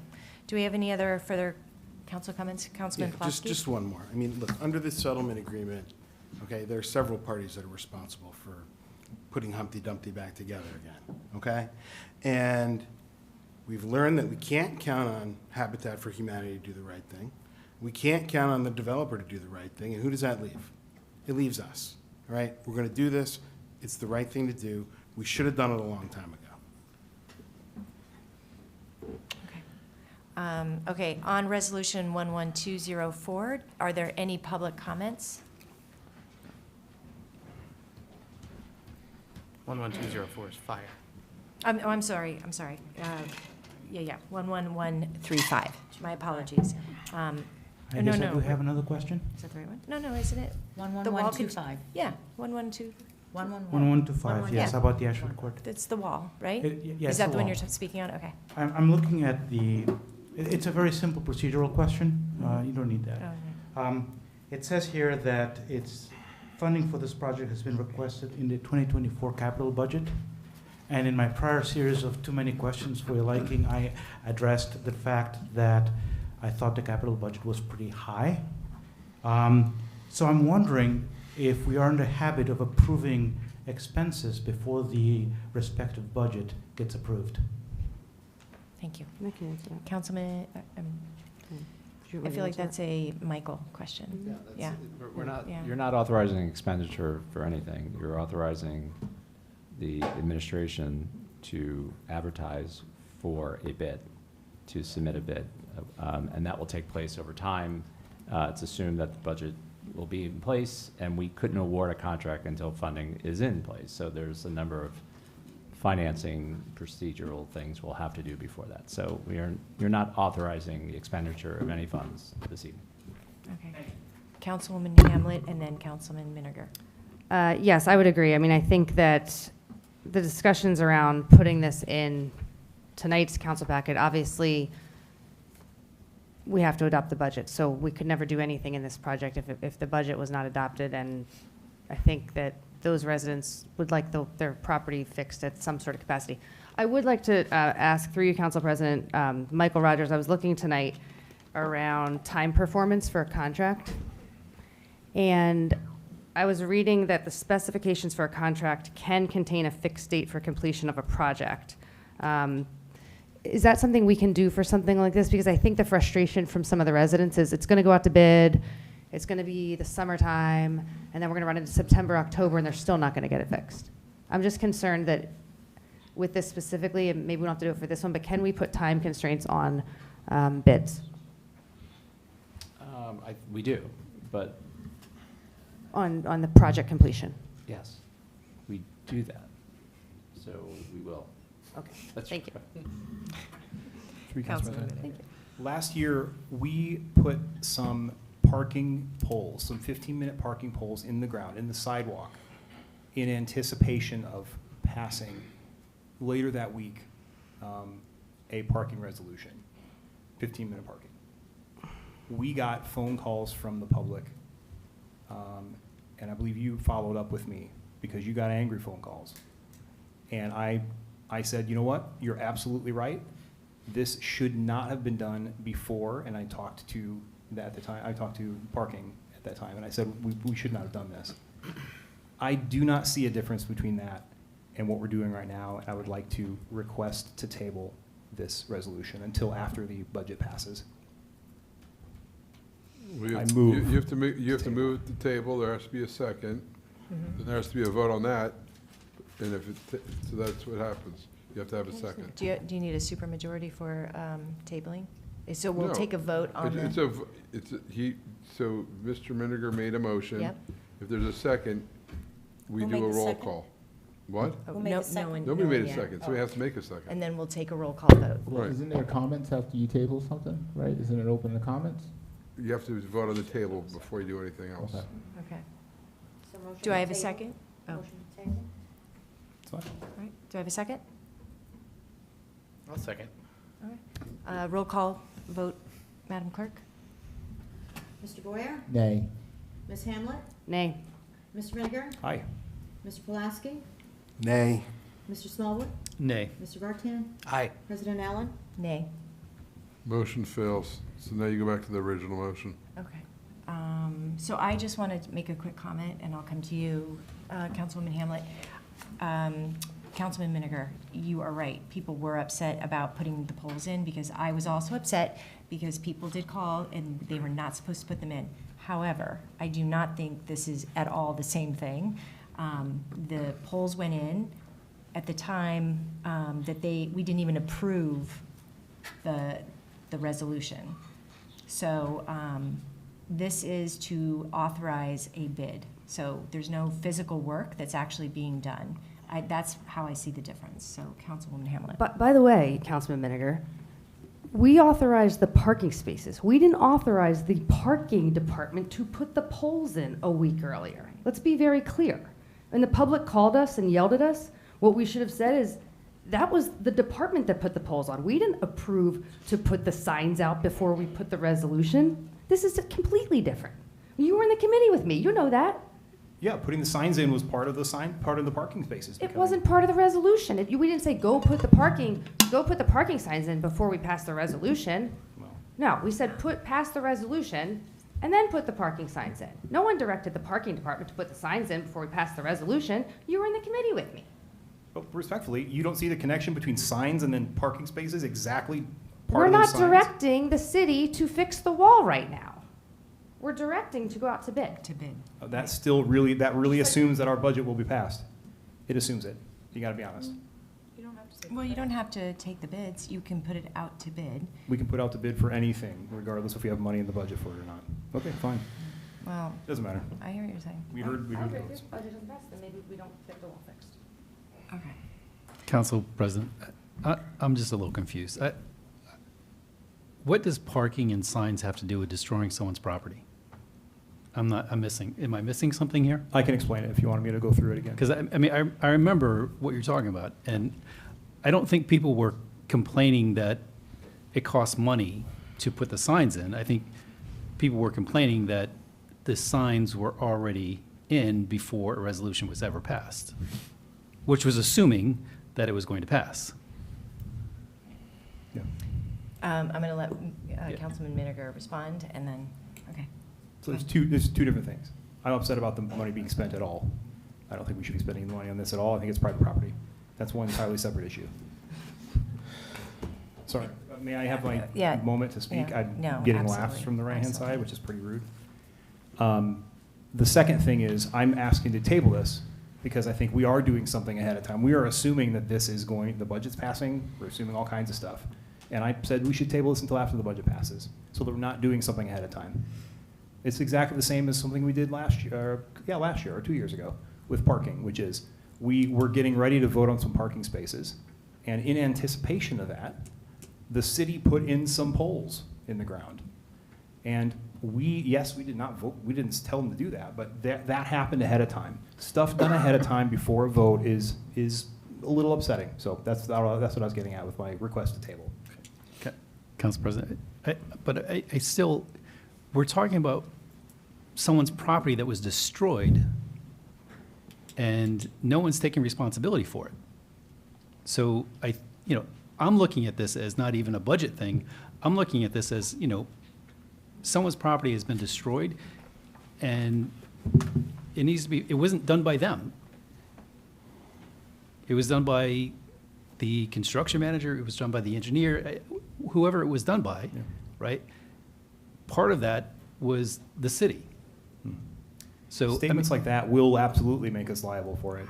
Statements that destroyed by the city was partly liable for the destruction. I mean, Well, someone's property, what you was get. someone's property was destroyed, not by their own, but by, Not by Summit. All right. Before I go back over here, did you have any questions, Councilman Boyer?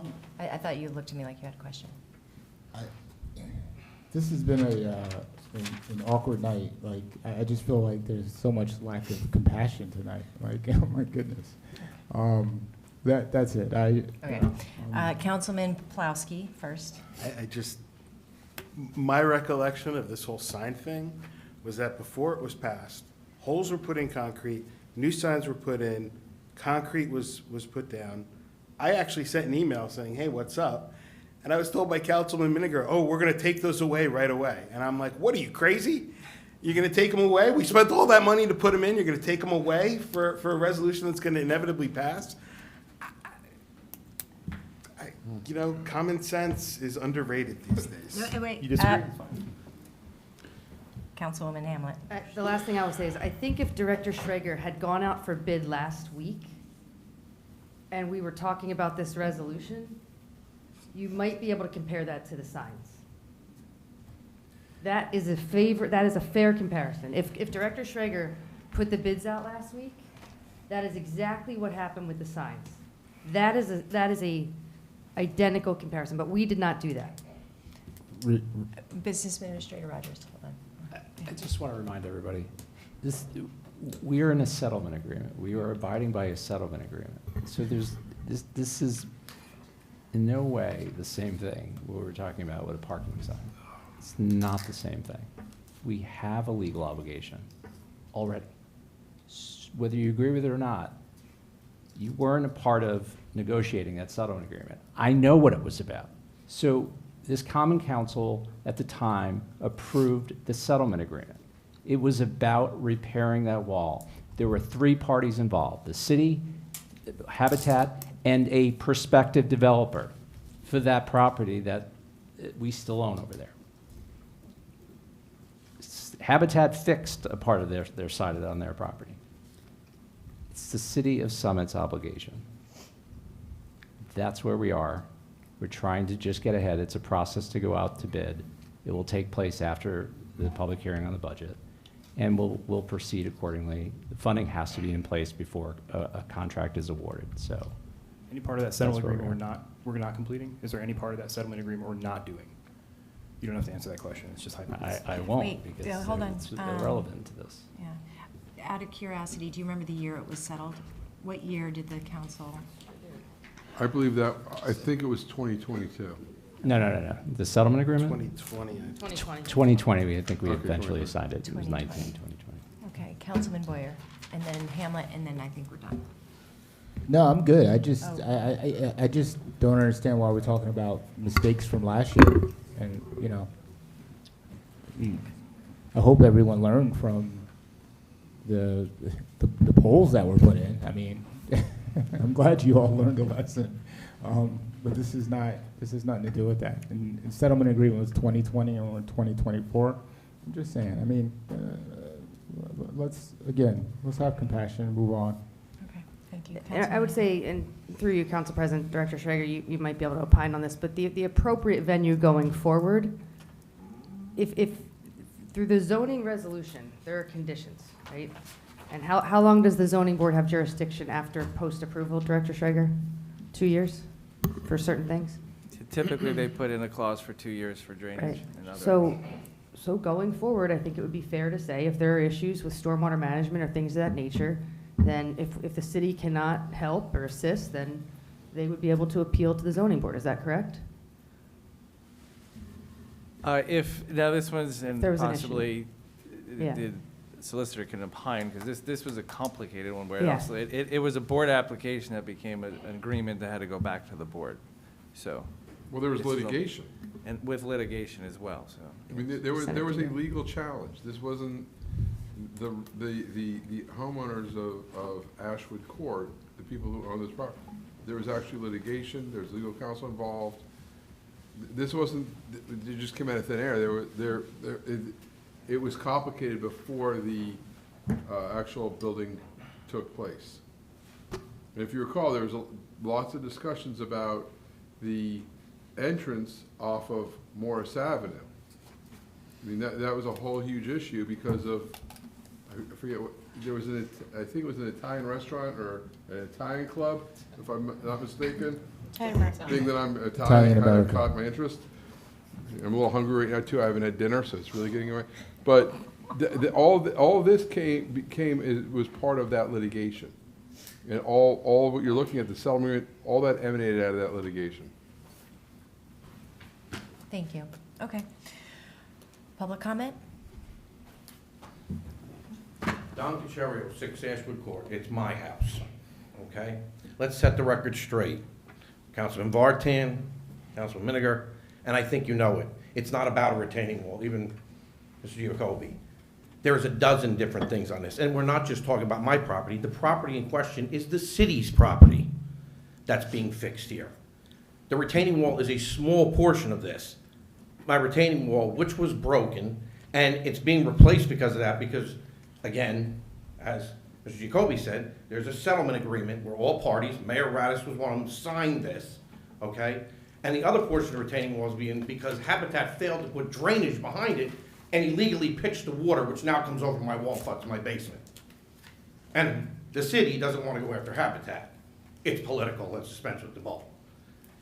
The city is the big portion that is being fixed here.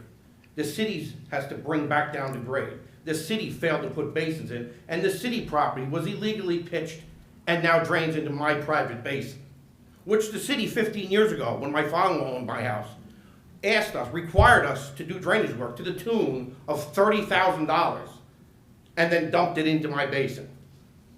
Okay? It's the city's property you're fixing, not my private property. Yes, there is a small portion of this project, which is my retaining wall, which, yes, they did break a portion. The other portion is being replaced because water was illegally pitched off the Habitat site and now goes over onto my property, into my private drainage system. You guys, the last administration, didn't want to go after Habitat, surprise, surprise, and that's why. You're not fixing this, you're not doing this, let's call it what is out of the goodness of your heart. You're doing it out of legal obligation. You don't do, we sue, we win. 4 attorneys have reviewed this, 4, including Mr. Giacobi. You're obligated. You don't want to go after Habitat. I don't care, whatever you want to do. But you're fixing the city's property that an illegal plan was approved by the zoning board because the feeling was, oh, will they really complain? I know what went on behind closed doors. Was it really a big deal? Yeah, it is. 30 grand my father-in-law spent on our drainage system. Now Habitat put their water into it. It's not staying that way. This will happen one day, one way or the other. It's a guarantee. Thank you.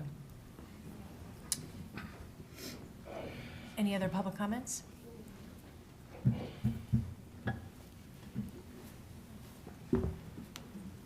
Peter LaJoy, 124 Newburgh.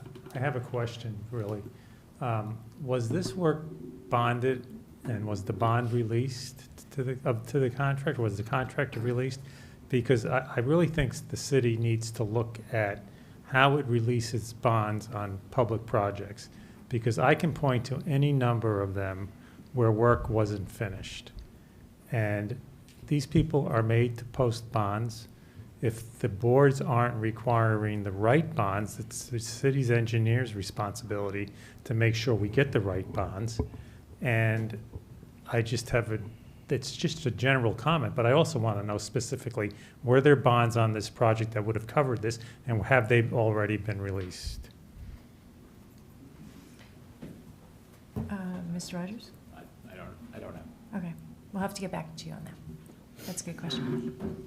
Or I guess, Director Schrager, would you know that? Not off the top of my head, no. Okay, okay. Any other public comments? Okay, we're going to take a roll call vote on Resolution 11215. All right, Madam Clerk. Mr. Boyer? Aye. Ms. Hamlet? Aye. Mr. Miniger? Nay. Mr. Pulowski? An enthusiastic aye. Mr. Smallwood?